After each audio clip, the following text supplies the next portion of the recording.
శాంతియుతంగా ఇంత నెమ్మదిగా కనిపిస్తారు కదా. అసలు గురుమూర్తి గారికి కోపం వస్తుందా అంటే 100% కోపం వస్తుంది.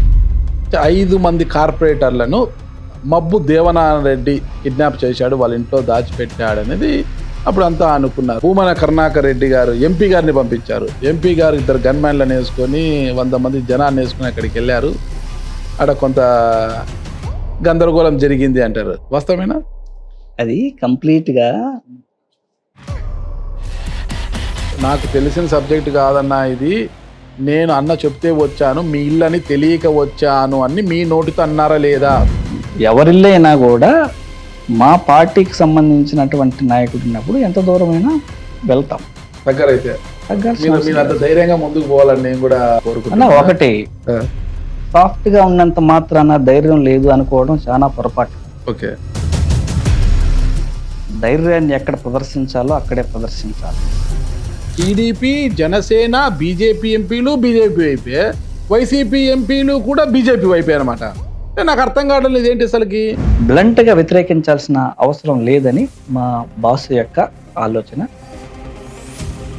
ఇప్పుడు మీరు ఒక ఇది పెట్టారంట, జర్నలిస్టులకు ఇస్తారు అనేసి. పాపము జర్నలిస్టులని పార్లమెంటేరియన్స్ ముడి పెట్టారు చూడు, చాలా సంతోషం. ట్రైన్లకు సంబంధించి నేను అడిగాను, రాయితీలకు సంబంధించి. ట్రైన్ జర్నలిస్ట్ ఫ్రీ లేదే. జర్నలిస్టులకు సంబంధించి ఇవ్వాలని నేనే పార్లమెంట్ లో పలుసార్లు మాట్లాడాను, నా రికార్డ్స్ లో ఉంటుంది చూడండి. రికార్డ్స్ లో పెట్టుకోవడానికి, రికార్డ్స్ లో వినిపించడానికి మాత్రమే ఉంది. ఏమొచ్చింది, లాభం ఏమొచ్చేమని ఇచ్చినారా?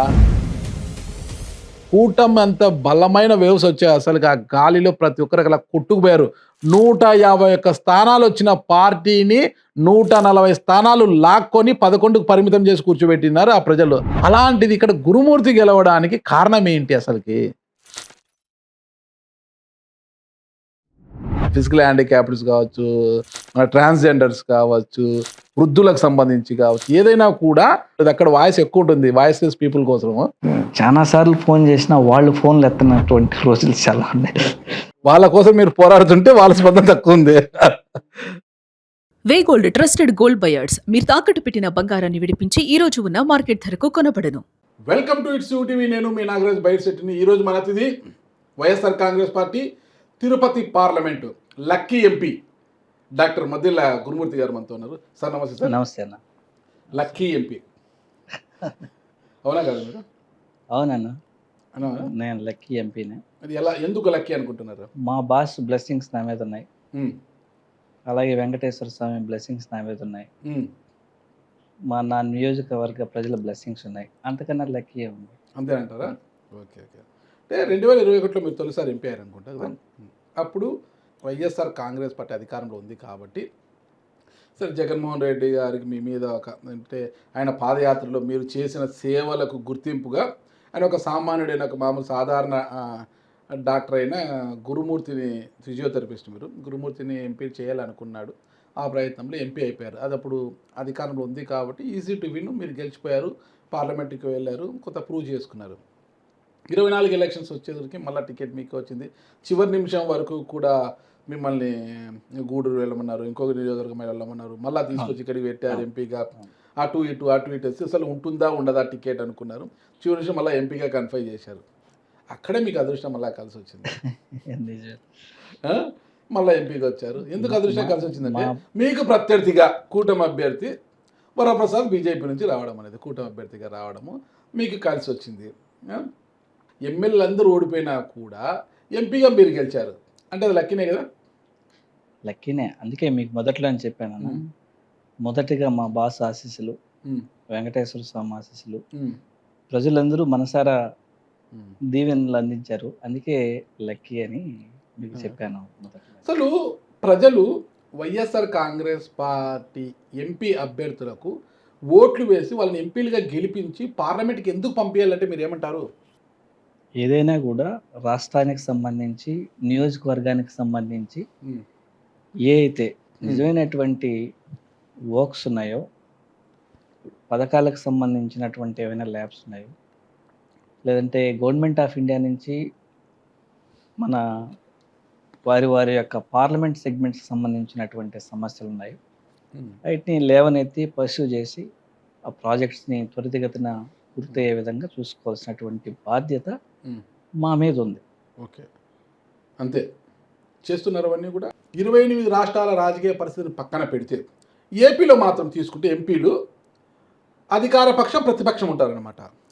కేంద్రానికి వెళ్ళేసరికి ఢిల్లీకి వెళ్ళేసరికి రెండు పక్షాలు కలిసి ఏకపక్షం అయ్యి జై మోడీ అనే పరిస్థితి ఉంటుందన్నమాట. అక్కడ టీడీపీ, జనసేన, బీజేపీ ఎంపీలు బీజేపీ వైపే, వైసీపీ ఎంపీలు కూడా బీజేపీ వైపే అనమాట. అంటే నాకు అర్థం కావడం ఏంటి అసలుకి, మీరు ఎన్డీఏ కూటమి వైపు ఉండడం ఏంటి? ఉంటే ఇండియా వైపు ఉండాలా? కానీ మొదటిగా పార్టీ స్టాండ్ అయితే ఏ బిల్ అయితే దేశంలో ఉండే ప్రజలకి ఉపయోగకరంగా ఉంటుందో ఆ బిల్లులకి మేము మద్దతు ఇస్తామని చెప్పాం. అంటే దేశంలో ఉండే ప్రజలకు ఉపయోగపడే బిల్లులకు సంబంధించినటువంటి ప్రతి బిల్లుకి సపోర్ట్ చేస్తాం. ఏమైనటువంటి ఆ బిల్లులో మార్పులు చేర్పులు అమెండ్మెంట్స్ ఏమైనా ఉన్నట్లయితే ఆ అమెండ్మెంట్స్ని ప్రతిపాదిస్తాం. సో ఇక్కడ ప్రతిపక్షంలో ఉన్నంత మాత్రాన ప్రతి బిల్లుని వ్యతిరేకించాల్సిన అవసరం లేదు. ఆ విధంగా చేసినట్లయితే దేశంలో ఉండే ప్రజలకి అన్యాయం చేసిన వాళ్ళం అవుతాం. ఎందుకంటే పార్లమెంట్లో కూర్చున్నటువంటి 543 మందికి సంబంధించినటువంటి విషయం కాదు బిల్లుల విషయానికి వస్తే. ఈ దేశంలో ఉన్నటువంటి 150 కోట్ల మంది ప్రజల యొక్క తలరాతను రాసే బిల్స్ వస్తుంటాయి. ఎందుకంటే ప్రతి దైనందిన కార్యక్రమంలో జీవితంలో ప్రతినిత్యం వచ్చే సమస్యల మీద రకరకాలైన డిపార్ట్మెంట్స్లో ఉన్నటువంటి పాలసీస్ మీద కరెక్ట్ చేసేదానికి అక్కడ బిల్స్ మీద అమెండ్ చేయాల్సి వస్తుంది. సో అది ఎవరైనా మనస్సాక్షి పెట్టుకుని ఆలోచించిన వాళ్ళు ఖచ్చితంగా దాంట్లో ఏమైనా నిజంగా అమెండ్మెంట్స్ అవసరమైతే అమెండ్మెంట్ చేయొచ్చు, కానీ బ్లంట్గా వ్యతిరేకించాల్సిన అవసరం లేదని మా బాస్ యొక్క ఆలోచన, మా అందరి ఆలోచన కూడా అదే అనమాట. బాస్ ఏం చెప్తే మీరు అది చేస్తారులే, అది వాస్తవమే కాదని లేదు, ఎవరు కూడా అలాగే చేయాలి. అయితే మేము వ్యతిరేకించినటువంటి ఉపరాష్ట్రపతి ఎన్నికల్లో అంటే మన తెలుగువారు పోటీ చేసి ఇండియా కూటమి నుంచి మనకు ఎన్డీఏ కూటమి నుంచి రాధాకృష్ణను మనకు తమిళనాడుకు చెందిన వ్యక్తి, అతనికి హిందీ కూడా మాట్లాడేకి రాదంట. పార్లమెంట్లో ఆయన ఉపరాష్ట్రపతి రాజ్యసభకు ఆయన చైర్మన్, ఇప్పుడు హిందీ కూడా మాట్లాడేకి రాదంట ఆయనకు. అలాంటి వ్యక్తి ఎన్డీఏ కూటమి బలపరిస్తే మీరు అటువైపే చేశారు.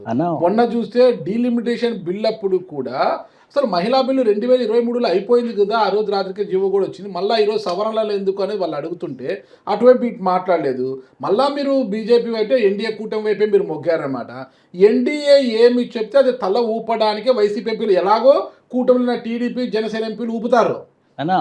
అక్కడ మొన్న పెట్టినటువంటి బిల్లు చాలా ప్రత్యేక పరిస్థితులు పెట్టారు. విషయం ఏంటంటే 2023లోనే మహిళా రిజర్వేషన్కి సంబంధించినటువంటి బిల్లు ఆమోదించబడింది.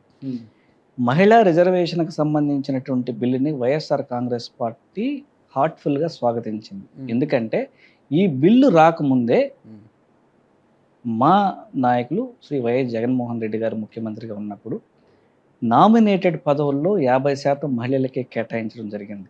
అలాగే లోకల్ బాడీస్లో ఎక్కువ శాతం మహిళలకే అవకాశం కల్పించడం జరిగింది. ఈవెన్ వర్క్స్లో కూడా మహిళలకే ప్రథమ స్థానం ఇవ్వడం జరిగింది.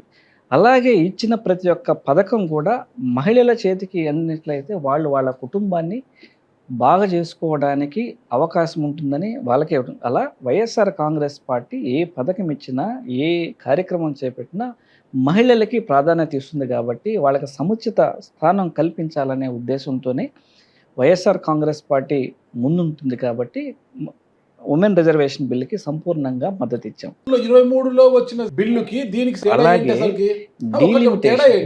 డీలిమిటేషన్కి సంబంధించిందంటే 2020 ఇప్పుడు జరగబోయే డీలిమిటేషన్కి సంబంధించి సెన్సస్ తర్వాత అలాగే కంప్లీట్ అయిన తర్వాత 2028 తర్వాత అంటే 2034కి ఈ మహిళా రిజర్వేషన్ బిల్ అనేది అమల్లోకి వస్తుందని అప్పటిది అనమాట. 2023లో ఏదైతే బిల్లు చేశారో అది 2029 తర్వాత అమల్లోకి వస్తుంది. ఇప్పుడు అలా కాకుండా గెజిట్ నోటిఫికేషన్ ముందే ఇవ్వడం జరిగింది. 2029కి ముందు అంటే సెన్సస్ తర్వాతనే డీలిమిటేషన్ జనాభా ప్రాతిపదికన చేయాలనే నిబంధన ఉందన్నమాట. ఆర్టికల్ 81 ప్రకారం 81-82A ప్రకారం. సో ఇప్పుడు అటు నార్త్ ఇండియాకి ఇటు సౌత్ ఇండియాకి మధ్య జనాభా పెరుగుదల నిష్పత్తిలో తేడాలు గణనీయంగా తేడాలు ఉన్నాయి కాబట్టి ఇప్పుడు జనాభా ప్రాతిపదికన వెళ్ళినట్లయితే ఇబ్బంది వస్తుందని, ప్రాంతాల మధ్య విభేదాలు తలెత్తే అవకాశం ఉంటుందని, సో ప్రోరేటా బేసిస్ మీద ఇప్పుడైతే ఎన్ని సీట్లు అయితే ఉన్నాయో అన్ని సీట్లకు సంబంధించి సమాన నిష్పత్తులు అంటే 50% ఇచ్చేటట్టు అన్ని రాష్ట్రాలకి చేయాలన్న ఉద్దేశంతో ఆ బిల్లు తీసుకురావడం జరిగింది.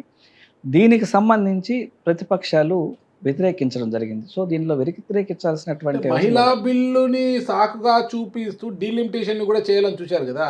మహిళా బిల్లులో వాళ్ళు ఎందుకు వ్యతిరేకించారు? వీళ్ళు అడిగిన సవరణలు ఏంటి మీరు చెప్పండి. వీళ్ళు ఎందుకు అమెండ్మెంట్ తీసుకురావాలని చూశారు? ఇండియా కూటమి వ్యతిరేకించినటువంటి దానికి కారణాలు ఏంటంటే, వచ్చినటువంటి మహిళా బిల్లులో కూడా మళ్ళా క్యాస్ట్ రిజర్వేషన్ల ప్రకారం మళ్ళీ చేయాలన్నమాట. తీసుకొచ్చినటువంటి బిల్లులో వాళ్ళు ఇమీడియట్గా పెట్టినటువంటి అమెండ్మెంట్స్ ఏంటంటే, అంటే ప్రభుత్వానికి టైం కూడా ఇవ్వకుండా ఇచ్చినటువంటి సవరణలు ఏంటంటే, ఇచ్చే మహిళా రిజర్వేషన్లు ఏదైతే ఉంటుందో రాబోతుందో దాంట్లో కూడా క్యాస్ట్ రావాలి. అలాగే బీసీలకు సంబంధించినటువంటి క్యాస్ట్ ఏదైతే ఉంటాయో ఐటీలో కూడా రిజర్వేషన్ కావాలి అని చాలా అమెండ్మెంట్స్ పెట్టడం జరిగింది. ఎవరు పెట్టారు? India bloc. ఇండియా కూటమి ఆల్రెడీ ఈ అంశాలతోనే బిల్లు ఓకే అయింది అప్పుడు.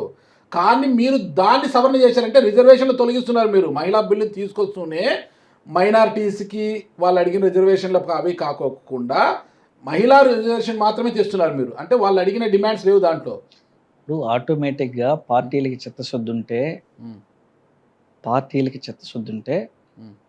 ఆటోమేటిక్గా చేయొచ్చు. వైఎస్ఆర్ కాంగ్రెస్ పార్టీకి చిత్తశుద్ధి ఉంది కాబట్టి బీసీలకు సంబంధించి అన్ని కార్పొరేషన్లు ఏర్పాటు చేయడం జరిగింది. అలాగే మహిళలకి అన్ని కులాలని ప్రాతిపదికగా తీసుకొని అది వదిలిపెట్టి రాష్ట్రంలో వదిలిపెట్టండి. కేంద్రంలో మీరు ఆ బిల్లుకి ఎందుకు మద్దతుగా నిలిచారు? కేంద్రంలో ఆ బిల్లుకి మద్దతుగా నిలవడానికి సంబంధించినటువంటి కారణం మహిళలకి న్యాయం జరగాలని మా పార్టీ యొక్క మెయిన్ అజెండా కాబట్టి మహిళలకి ఖచ్చితంగా దాంట్లో న్యాయం జరుగుతుంది కాబట్టి మద్దతు ఇవ్వడం జరిగింది. 2023 బిల్లు మహిళలకు న్యాయం జరగదా? జరుగుతుంది. 2023 బిల్లులో న్యాయం జరుగుతుంది. 2020 మొన్న తీసుకొచ్చినటువంటి బిల్లులో కూడా అమెండ్మెంట్స్ తీసుకొచ్చి పెడతామని చెప్పడం జరిగింది. ఆ రోజు ఫ్లోర్ సాక్షిగా అమిత్ షా గారు చెప్పారు, ప్రైమ్ మినిస్టర్ గారు చెప్పారు. దాని తర్వాత విత్ ఇన్ నో టైం వీళ్ళు వాకౌట్ చేయడం జరిగింది. ఎన్డీఏ బ్లాక్ వాళ్ళ యొక్క ఆరోపణ ఏంటంటే, మీరు ఈ బిల్లుని ఇప్పుడు తీసుకొచ్చారు, దీన్ని సాగుగా చూపించి రేపు జరగబోయే ఎలక్షన్ తమిళనాడు కానీ వెస్ట్ బెంగాల్ అస్సాం ఎలక్షన్కి సంబంధించినటువంటి ఎలక్షన్లో లబ్ధి పొందడం కోసం మాత్రమే దీన్ని తీసుకొచ్చారు మీరు అనే ఆరోపణ ద్వారా వారు దాన్ని బాయ్కాట్ చేయడం జరిగింది. మాకేందంటే మన రాష్ట్రానికి సంబంధించి ఆల్రెడీ అన్ని పదవుల్లోనూ మహిళలకు ఇవ్వాలని మన పార్టీ సైద్ధాంతిక పరంగా మహిళా పక్షపాతి కాబట్టి ఆ బిల్లుకి మద్దతు ఇవ్వడం జరిగింది. ఇప్పుడు జనాభా ప్రతిపాదన కాకుండా ఇప్పుడున్న సీట్ల శాతంతో 50% పెంపన్నా కూడా ఉత్తరాదికి పెరిగిన సీట్లు మనకు పెరగవు కదా. మనకి 50% పెరుగుతాయి, కానీ వాళ్ళకి ఉత్తరప్రదేశ్ అవి పోల్చుకుంటే గణనీయంగా ఎంత పెరుగుతాయి, మనకి ఎంత పెరుగుతాయి? మనకున్నది 542లో. ఇప్పుడు ఎన్నైతే ఉన్నాయో అదే ప్రోరేటా బేసిస్ రేపు పెంచినప్పుడు కూడా సేమ్ ప్రోరేటా బేసిస్ వస్తుంది. ఇప్పుడు అది కాకుండా వేరే ఆల్టర్నేటివ్ అయితే లేదు. ఏం ఆల్టర్నేటివ్ ఉంది మీరు చెప్పండి. మీరు బిల్లు ప్రవేశపెడతారంటారా? పెట్టచ్చు. దానికి మళ్ళీ మద్దతు ఇస్తారు మీరు అంటే బిల్లు వచ్చే బిల్లు ఏందో చూడాలి కదా. బిల్లు చూడకనే మనం మాట్లాడాలి. మోడీ గారు ముచ్చట పడేసి ఇప్పుడు పశ్చిమాసియాలో జరుగుతున్న యుద్ధం కారణంగా ఇంధనం కొరత వచ్చింది, పొదుపు పాటించాలని పాపం ఉన్నట్టుండి మోడీ గారికి పొదుపు మంత్రం గుర్తుకొచ్చింది. మోడీ గారు పొదుపు మంత్రం చెప్పిస్తే వాళ్ళ అనుబంధ పార్టీలు ఖచ్చితంగా వాళ్ళ ఎన్డీఏ కూటమిలో పడి జీ హుజూర్ అని అదే జపం చేయాల్సిందే. మరి మీరు కూడా అదే జపం చేస్తున్నారేంటి పొదుపు మంత్రాన్ని? పొదుపు మంత్రం పొలిటికల్కి సంబంధించినటువంటి లీడర్లు, పదవిలో ఉన్నటువంటి నాయకులే కాదు, ఈ దేశంలో ఉన్నటువంటి ప్రతి పౌరుని యొక్క బాధ్యత అది. ఎందుకంటే ఇప్పుడు క్రైసిస్లో ఉండేటప్పుడు ఇప్పుడు మనకి ఇప్పటి వరకు మనకు యుఏఈ నుంచి అలాగే ఖతార్ నుంచి ఎక్కువ సింహభాగం మనం ఇంపోర్ట్ చేసుకుంటున్నాం. న్యాచురల్ ఎల్ఎన్జీ కానీ, ఎల్పిజి కానీ, అలాగే క్రూడ్ కానీ. సో క్రూడ్ అయితే 40%, ఎల్ఎన్జీ ఎల్పిజి అయితే 80% మనము ఖతార్ నుంచి ఇంపోర్ట్ చేసుకుంటున్నాం. ఇప్పుడు స్ట్రెయిట్ ఆఫ్ హార్మూజ్లో అటువైపు ఇరాను, ఇటువైపు యుఎస్ బ్లాకేట్ చేయడం వల్ల మన సప్లై చైన్ కంప్లీట్గా ఇబ్బందులకు గురైంది. సో మనం వేరే దేశాల మీద ఆధారపడడం జరిగింది. Like Angola, Nigeria, Russia, US, Latin American countries మీద మనం ఎక్కువగా ఆధారపడడం, అలాగే ఇంటర్నేషనల్ మార్కెట్లో క్రూడ్ ఆయిల్ ధరలు భారీగా పెరగడం, ఒక $60 బ్యారెల్ ధర ఉన్నటువంటిది దాదాపు $110 నుంచి $115 పెరగడం, మనకున్నటువంటి డాలర్ రిజర్వ్స్ ఎక్కువ భాగం ఈ క్రూడ్ కొనడానికే ఖర్చు పెట్టడం, ఎల్పిజి, ఎల్ఎన్జి కొనడానికి.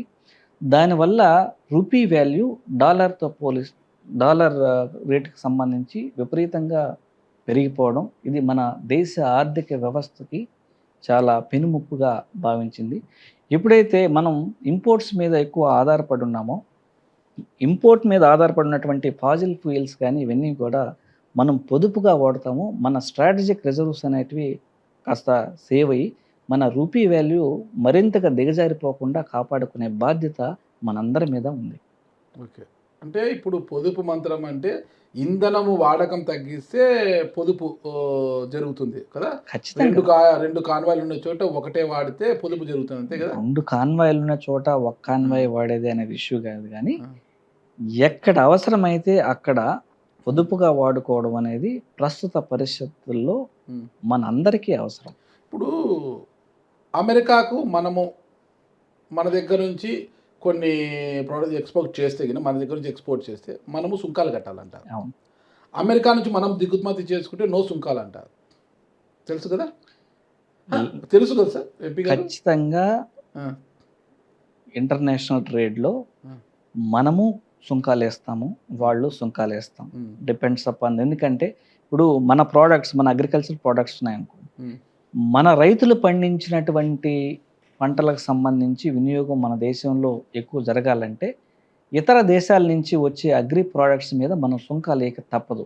ఎందుకంటే మన ప్రొడ్యూసు ఇప్పుడు ఇతర దేశాల నుంచి వచ్చేది, ఇప్పుడు చైనా నుంచి వచ్చేది చీప్గా వస్తుందని అక్కడి నుంచి ఇంపోర్ట్ చేసుకొని ఇక్కడ వినియోగిస్తే, ఇక్కడ మన దేశంలో కష్టించి పనిచేసి పండించినటువంటి పంటకి గిట్టుబాటు ధర లేక వినియోగంలో లేకపోతే అల్టిమేట్గా మనం మన రూపీని, అలాగే మన రైతు కష్టాన్ని, మన వినియోగాన్ని మనం తగ్గించుకున్న వాళ్ళం అవుతాం. అదే నేను చెప్పేది, అమెరికా నుంచి మనం దిగుమతి చేసుకుంటే వారి ఉత్పత్తుల్ని మన దగ్గర సుంకాలు లేవంట. లేదు. ఎలాంటి సుంకాలు లేకుండా అమ్మాలి, మన ఎక్స్పోర్ట్స్ మాత్రం వాళ్ళకి సుంకాలు కట్టాలి. డిపెండ్స్ అపాన్ ద ప్రోడక్ట్ ఉండదు. ఖచ్చితంగా క్వశ్చన్ చేస్తాం. డిపెండ్స్ అపాన్ ద ప్రోడక్ట్ అవైలబిలిటీని బట్టి ఈ రేషియో ఉంటుంది. ఇప్పుడు మన ఇండియాలో డిమాండ్ ఎక్కువగా ఉండి మన దగ్గర ప్రొడక్షన్లో లేని వాటిని, మన ప్రజలు ఎక్కువగా వినియోగించే వాటిని మనం దిగుమతి చేసుకుంటాం. దాని మీద సుంకాల్లో కాస్త తగ్గించుకుంటాం. మన దగ్గర ఎక్సెసివ్గా ఉండి మన దగ్గర అవైలబిలిటీ ఉండే వాటివి ఇతర దేశాల నుంచి ఇంపోర్ట్ చీప్గా వస్తుందని ఇంపోర్ట్ చేసుకుంటే ఖచ్చితంగా దాని మీద సుంకాలు ఖచ్చితంగా వేస్తారు. ఓకే. సుంకాల విషయంలో మనం కొంత వెనకబడి ఉన్నాము. ట్రంప్ ఏం చెప్తే అది వినే పరిస్థితిలో మనం ఉన్నామన్నమాట. ఆయన పొదుపు మంత్రం అంటే జీ హుజూర్ అనే పరిస్థితి ఉంది. పొదుపు మంత్రం అన్నప్పుడు కేవలం ఇంధనమే కాదు, ప్రతి ఒక్క అంశంలో కూడా పొదుపు పాటించవచ్చు కదా. మళ్ళీ మీకు వచ్చి పార్లమెంటులో రాయితీలు అనమాట. చాలా చౌక ధరలకే ఫుడ్, చౌక ధరలకే కాఫీ, టీలు. మీరు అడిగితే వడ్డీ లేని గృహ రుణాలు, వడ్డీ లేని వాహన రుణాలు. ఇప్పుడు ఒక ఎంపీ సంపాదించుకుంటారు. రాజకీయం అంటేనే సంపాదన, ఓకేనా, పెట్టుబడి ఆదాయం అనమాట. ఈ రోజు పెట్టుబడి పెట్టి రేపు తీసుకుంటే ఆదాయం అంటే పిండుకుంటే ఆదాయం. అది అలాంటి వారికి ఎందుకు రాయితీల వల్ల ఇవన్నీ తగ్గించుకుంటే మీకు మీకు జీతం అంటే ఇచ్చారు, మిగతా రాయితీలన్నీ మీకు కోత కోసేస్తే అది పొదుపు అవుతుంది కదా. మీరు ఒక అపోహలో ఉన్నారు ఏంటంటే ఎంపీల కంటే రాయితీలు ఇస్తారని. నేను కారు లోన్ తీసుకున్నాను, నాకేం రాయితీలు లేవు. ఖచ్చితంగా వడ్డీతో సహా నేను చెల్లించాల్సి నా జీతంలో నుంచి కట్ అవుతాను. నేను ఒక ఇన్నోవా వెహికల్ తీసుకున్నాను, వడ్డీ కడుతున్నాను. ప్రతి నెల 45,000 రూపాయలు నేను కడుతున్నాను. వడ్డీ ఎంత పడింది? వడ్డీ 9%. ఫిక్స్. స్టేట్మెంట్ ఇమ్మంటే ఇస్తారు. పార్లమెంటేరియన్కి కేంద్రము కారు రుణాలు ఇవ్వాలంటే 9% వడ్డీతో ఇస్తున్నారంట. మరి స్టేట్ బ్యాంకు ఇవన్నీ కలిపి 8.3 కూడా ఇస్తున్నారు. మరి వీళ్ళు చాలా ధనికులు కదా, డబ్బులు బాగా సంపాదిస్తారు కాబట్టి అదనంగా అంటే ఇక్కడ బ్యాంకుల్లో ఇచ్చే వడ్డీ రుణాల కన్నా ఎక్కువగా కేంద్రంకి ఇచ్చి తీసుకుంటున్నారు. చూడండి, ఇది మన ఎంపీ గారి పరిస్థితి. చెప్పండి. తర్వాత ఉమ్, మీరు అనుకుంటున్నారు ఆడ కాఫీలు మామూలుగా భోజనం 5 రూపాయలని అంట అని. ఉమ్, అవన్నీ అపోహ మాత్రమే. అవి ఏమి రాయితీలు ఏమి ఉండవు. ఉమ్, అందరికి ఎలాంటి రేట్లు ఉంటాయో అదే రేట్లో పార్లమెంట్ క్యాంటీన్లో ఉంటుంది. ఉమ్. సో తెలియని వాళ్ళు ఏదేదో రూమర్స్ స్ప్రెడ్ చేస్తుంటారు. నేను మిమ్మల్ని పార్లమెంట్కి తీసుకెళ్తాను, ఓకే. అదే క్యాంటీన్లో కూర్చోబెట్టిస్తాను. మీరు అక్కడే రేట్లని వీడియో తీసి ఇదే విధంగా ప్రొజెక్ట్ చేయాలి. మళ్ళీ ఖచ్చితంగా 100% 100% 100% రేట్లు నేను ప్రతి రేటు కూడా ప్రతి నేను రేటు ప్రొజెక్ట్ చేస్తాను. కూడా నన్ను పిలిచికెళ్ళాలి మీరు, నేను తీసుకెళ్తాను. నన్ను తీసుకెళ్తారు. తీసుకెళ్తాను. ఇప్పుడు అసెంబ్లీలో ఎమ్మెల్యేలకు ప్రభుత్వాలు రుణాలు ఇస్తాయి, వాహన రుణము, గృహ రుణం ఇస్తాయి కదా.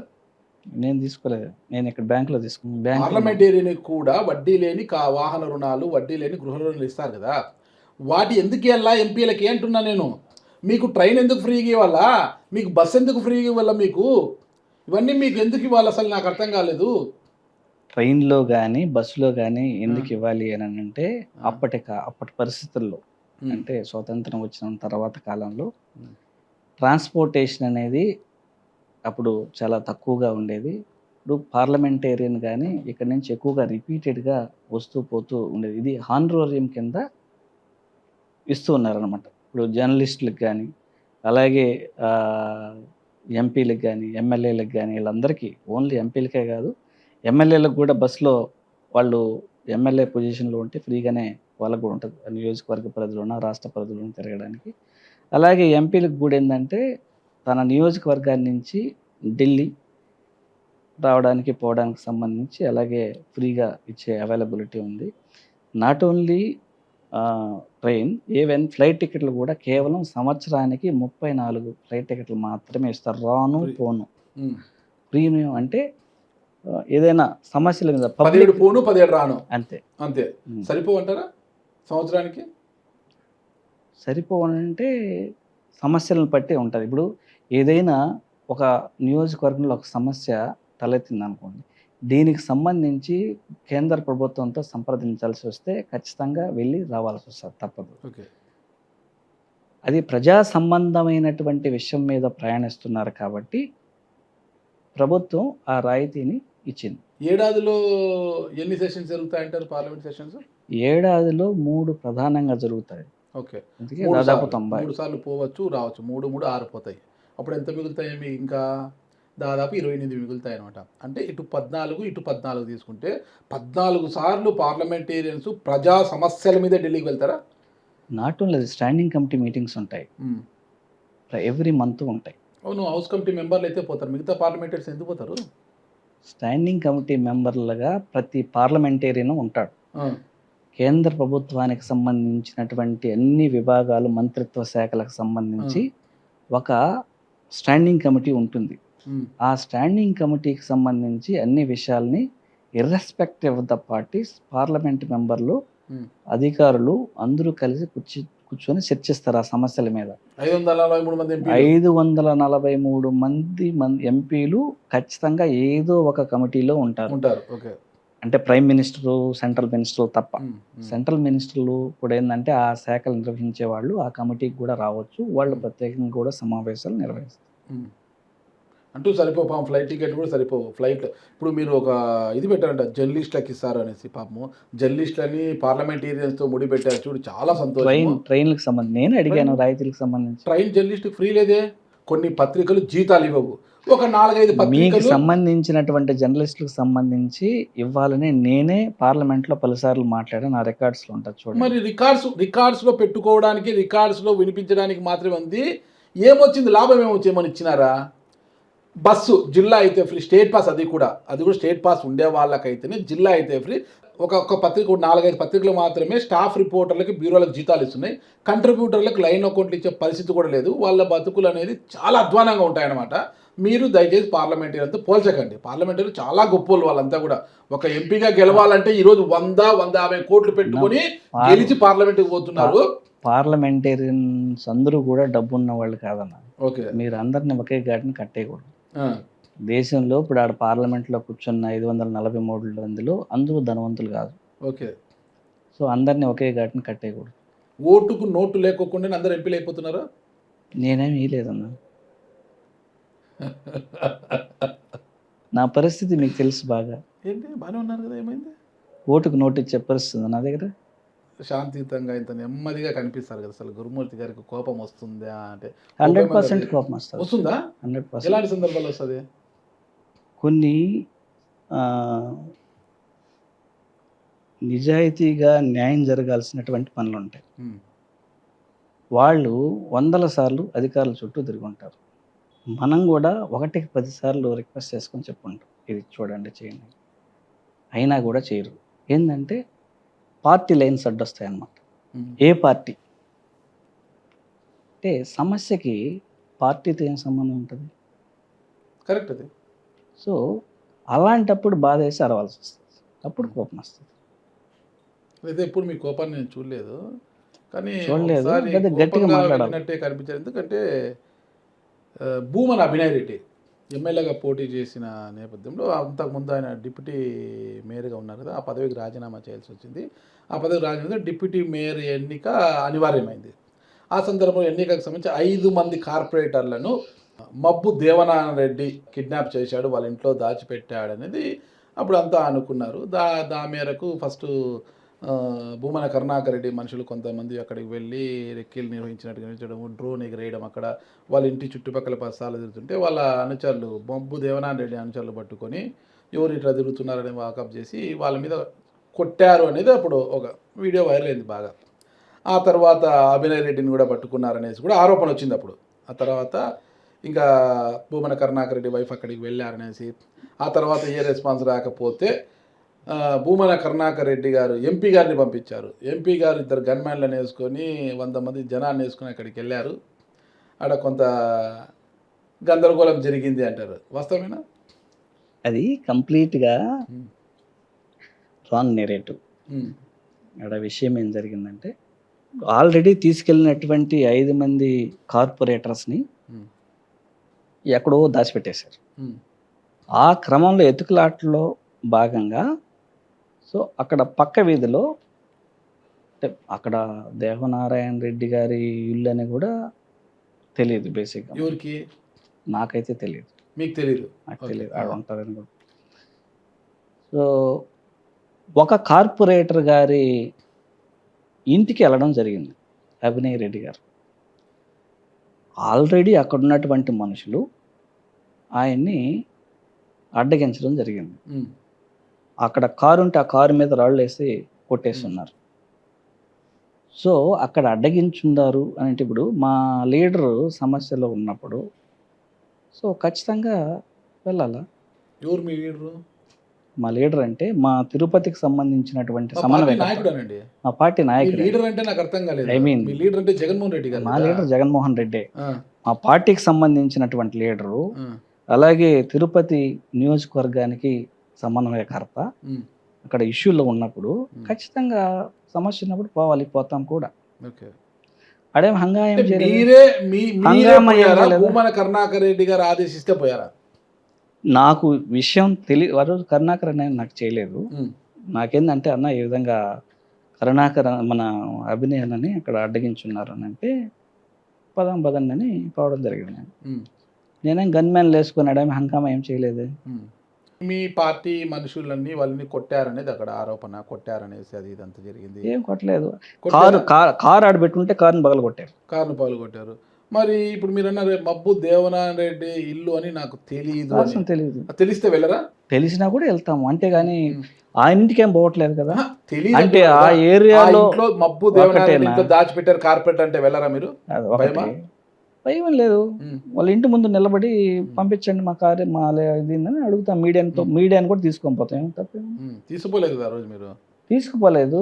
ఆ రోజు ఏంటంటే మా ఆ పక్క వీధిలో ఉన్నటువంటి కార్పొరేటర్ గారి ఇంటి దగ్గర జరిగినటువంటి సంఘటనలో అక్కడికి వెళ్ళినటువంటి అభినయ్ రెడ్డి గారిని అడ్డుకున్నందుకే మేము పోయాం. విషయం తెలిసి తప్పేముంది దాంట్లో? అంటే మీ అంతకు మీరే వేరే అక్కడికి? అవును, నాకు విషయం తెలిసిపోయాను. తర్వాత మీరు మబ్బు దేవనారాయణ రెడ్డితో మళ్ళీ కలవలేదా? ఫంక్షన్లో ఆడే కలుస్తుంటాం. ఏదైనా పెళ్ళిళ్ళు ఏదైనా కనపడితే హలో అన్నది మీ ఇల్లని నాకు తెలియదు, మీ ఇల్లని తెలిసి ఉంటే నేను వచ్చేవాడిని కాదు అని మీ నోటి నుంచి ఆయనతో మాట అన్నారు లేదా? హలో మా మధ్య డిస్కషన్ మాట్లాడలేదు మీరు? డిస్కషన్ రాలేదు. డిస్కషన్ ఎప్పుడు రాలేదు. అంతగా పెద్ద డిస్కషన్ కూడా ఏముండదు. ఆ. పెళ్ళిళ్ళు అన్నీ ఎదురుపడినప్పుడు బాగున్నారు ఎంపీ గారు అంటే బాగున్నాను హాయ్ బాయ్. అంటే నాకు తెలిసిన సబ్జెక్ట్ కాదన్నా ఇది, నేను అన్న చెప్తే వచ్చాను, మీ ఇల్లు అని తెలియక వచ్చాను అని మీ నోటితో అన్నారా కాదన్నా లేదా? లేదు లేదు నేను అనలేదు కానీ ఆ. కానీ ఆ సబ్జెక్టే కాదు, ఉమ్, అసలు ఆ సబ్జెక్టే ఇష్యూనే కాదు అది. Okay okay. ఎవరిల్లు అయినా కూడా ఉమ్, మా పార్టీకి సంబంధించినటువంటి నాయకుడు ఉన్నప్పుడు ఎంత దూరమైనా వెళ్తాం. ఓకే. తగ్గరైతే తగ్గాల్సిన మీరు అవసరం మీరు అంత లేదు. ధైర్యంగా ముందుకు పోవాలని నేను కూడా అన్న కోరుకుంటున్నాను. ఒకటి ఆ, సాఫ్ట్గా ఉన్నంత మాత్రాన ధైర్యం లేదు అనుకోవడం చాలా పొరపాటు. ఓకే. ధైర్యాన్ని ఎక్కడ ప్రదర్శించాలో అక్కడే ప్రదర్శించాలి, ఉమ్, అంతేగాని అన్ని దగ్గరలో ప్రదర్శిస్తే అది సమంజసం కాదు. సరే, ఖచ్చితంగా అదే మేము కోరుకుంటున్నాము. గురుమూర్తి గారు అది ఉండాలి, ఖచ్చితంగా ఆ ఉంటుంది. సమయస్ఫూర్తి ఉండాలి. నేను ఎక్కడ ఎలా వచ్చినటువంటి బ్యాక్గ్రౌండ్ కూడా అదే, ఆ. ఎందుకంటే చిన్న స్థాయి నుంచి వచ్చినాం కాబట్టి అన్ని పరిస్థితులు చూసుకుంటూ అప్పుడు వచ్చినాం మీ కాబట్టి. ఊరు కూడా నక్సలైట్ ఏరియా కదా, నక్సలైట్ల అవును, yes, ప్రాంతము, నక్సలైట్ yes. కూడా మీ ఊరు కూడా మా చాలా బంధువులు కూడా నక్సలైట్లు ఉన్నారు, ఆ. సరెండర్ అయ్యారు. ఉమ్, సో పూర్తిగా నక్సల్ ప్రభావిత ప్రాంతం మాది. ఉమ్. నేను అక్కడి నుంచే నేను వచ్చాను. ఇప్పుడు కొన్ని మా ఇల్లు village వాటిని కూడా లోనే- తగలబెట్టడం జరిగింది. మా అదంతా కూడా. విలేజ్లోనే ఉమ్, నక్సలకు సంబంధించినటువంటి స్తూపం ఉంది. ఉమ్, ఎవరిదో కాదు, మా చిన్నాన్న ప్లేస్లోనే ఉంది. ఉమ్, దానికి దాపరికం ఏం లేదు, ప్రజలందరికీ తెలిసింది, ఉమ్, మా ప్రాంతంలో ఉండే వాళ్ళందరికీ తెలిసిన విషయమే. ఉమ్. నక్సల్ సరెండర్ అయిన మాట వాస్తవం. మా రిలేటివ్స్ కానీ చాలామంది. ఉమ్. అయితే ఆ ఇది ఉంది మీకు మీలో. ఖచ్చితంగా ఉంటుంది. ఆ, అది ఆ నేపథ్యం అయితే ఉంది. గురుమూర్తి గారు అంటే పైకి ఏవో కొద్దిగా సౌమ్యుడిగా కనిపించినా కూడా వెనకలైతే అది హార్డ్వేర్ అట్లే ఉందన్నమాట. హార్డ్వేర్ అని అట్టెందుకు అనుకుంటాను, సమస్యల పట్ల గట్టిగా ఉంటాం అంతేగాని. ఓకే, మరి గట్టిగా నాకు అర్థం కాలేదు. చాలామంది ఎంపీలు సాధించలేనని నిధులను తిరుపతి ఎంపీ ఢిల్లీ నుంచి ఎలా రాబడుతున్నారు? దాదాపు ఇప్పటివరకు మీరు తీసుకుంటే 10,000 కోట్లకు పైగా తిరుపతి నిధులు తీసుకొచ్చారని తెలిసింది నాకు. ఏ విధంగా సాధ్యమైంది? ఎలా చేస్తున్నారు మీరు? పైన అన్నా, లాభం నాకేమి నాకు అర్థం కాలేదు. రెండో పనేం లేదు. ఆ, ప్రజా సమస్యల మీదే, నియోజకవర్గానికి సంబంధించినటువంటి ఇష్యూస్ మీదే ఆ, వెళ్తూ ఉంటాను. ఫైల్ ఎక్కడికి పోతే ఫైల్తో పాటు నేను వెళ్తూ ఉంటాను, ఉమ్, రిక్వెస్ట్ చేస్తుంటాను. ఉమ్, అది దేవుడి దయ వల్ల అది చాలా ప్రాజెక్టులే శాంక్షన్ అయినాయి, ఆ. చాలా కంప్లీట్ అయినాయి, కొన్ని జరుగుతూ ఉన్నాయి. ఏమేమి కంప్లీట్ చేశారు? ఏమేమి జరుగుతుంది? ఇప్పటి వరకు మీరు సాధించిన 10,000 కోట్ల దాకా నిధులు తెచ్చారు కదా, మీరు సాధించిన ప్రాజెక్టులు ఏంటివి? ఏమేమి పూర్తి అయితే ఏమన్నంటారు మీరు? దాదాపుగా 704 కిలోమీటర్ల నేషనల్ హైవే కనెక్టివిటీ తిరుపతి సెంట్రిక్గా జరిగిందన్న. ఉమ్, ఈరోజు మన రేణిగుంట నుంచి కృష్ణపట్నం పోర్ట్ వరకు, ఉమ్, అలాగే కృష్ణపట్నం పోర్ట్ నుంచి గూడూరు వరకు, ఉమ్, అలాగే చెన్నై నుంచి తిరుపతి వరకు, ఉమ్, గాజుల మన్యం నుంచి చంద్రగిరి వరకు, ఉమ్, అలాగే తిరుపతి నుంచి కడప వరకు, ఇలా మీరు ఎటువైపు చూసుకున్నా కూడా తిరుపతికి అన్ని వైపుల నుంచి వచ్చేటువంటి రోడ్స్ మీద తిరగడం జరిగింది. దేవుడి దయ వల్ల అన్నీ సజావుగా జరుగుతున్నాయి. అన్ని కంప్లీట్ అయిపోయినాయి ఆల్మోస్ట్. ఇంకా కొన్ని జరుగుతూ ఉన్నాయి. కొన్ని ఫారెస్ట్కి సంబంధించినటువంటి ఇష్యూస్ ఉండడం వల్ల కొద్దిగా ప్రాజెక్టులు కొన్ని డిలే అయినాయి. సో అవి కూడా ఇప్పుడు పూర్తి చేసుకొని పనులు జరుగుతాము. ఓకే, గతంలో చూస్తే మదనపల్లి తిరుపతి రావాలంటే ఉన్న 120 కిలోమీటర్లు కానీ 3.5 గంట సమయం పట్టేది. ఇప్పుడు గంటన్నరలో వచ్చేస్తున్నట్టు. అంటే హైవే అంత అద్భుతంగా 6 వే వచ్చింది. కానీ బాక్రాపేట ఘాటుకు వచ్చేసరికి కొంత స్లో అయ్యే పరిస్థితి వస్తుందన్నమాట. అక్కడ ఏమన్నా వంతెన తీసుకొచ్చి మరింత వేగాన్ని పెంచే అవకాశం ఏమైనా ఉందని? అంటే ఖచ్చితంగా అన్న, ఎందుకంటే ఈ మా వైల్డ్ లైఫ్కి సంబంధించినటువంటి అనిమల్స్ కానీ అన్నీ కూడా ప్యాసేజ్కి సంబంధించి జస్ట్ ఫ్లైఓవర్ లాగా వేయడం, రోడ్డుకు సంబంధించి ఎలాంటి అడ్డంకులు లేకుండా ప్యాసేజ్కి, అనిమల్స్ ప్యాసేజ్కి ఏమి ఇబ్బంది లేకుండా అది చేయబోతున్నారు. అది వస్తుందన్న. ఇప్పుడు ఈ గాజుల మండ్యము చంద్రగిరి మార్గ మధ్యంలో గతంలో హైవే వేశారనమాట. అక్కడ 6 వేశారు. మధ్యలో కొద్దిగా కుచించుకుపోయినట్టుగా కొన్ని రోడ్డు బయటకి తగ్గించి అది చేస్తే కొద్దిగా అనాలోచితంగా వేయడముతో గతంలో ఆడ 100 మంది రోడ్డు ప్రమాదాల్లో మరణించడం జరిగింది. నిత్యము రోడ్లన్నీ కూడా నెత్తు రోడాయి అని ఇప్పుడు పత్రికలో వచ్చేది, టీవీ ఛానల్లో కూడా వచ్చేదన్నమాట. ఆ తర్వాత దాన్ని మళ్ళీ మీరు టేకప్ చేసి ఆ నిధులు తీసుకొచ్చారన్నారు. అది పూర్తయిందంటారు ఇప్పుడు? అది పనులు జరుగుతూ ఉన్నాయన్న. అన్నీ ఎక్కడైతే బ్లాక్ స్పాట్స్ ఉన్నాయో అన్ని దగ్గరలో కూడా అండర్ పాసెస్లన్నీ కూడా కన్స్ట్రక్ట్ చేస్తూ ఉన్నారు.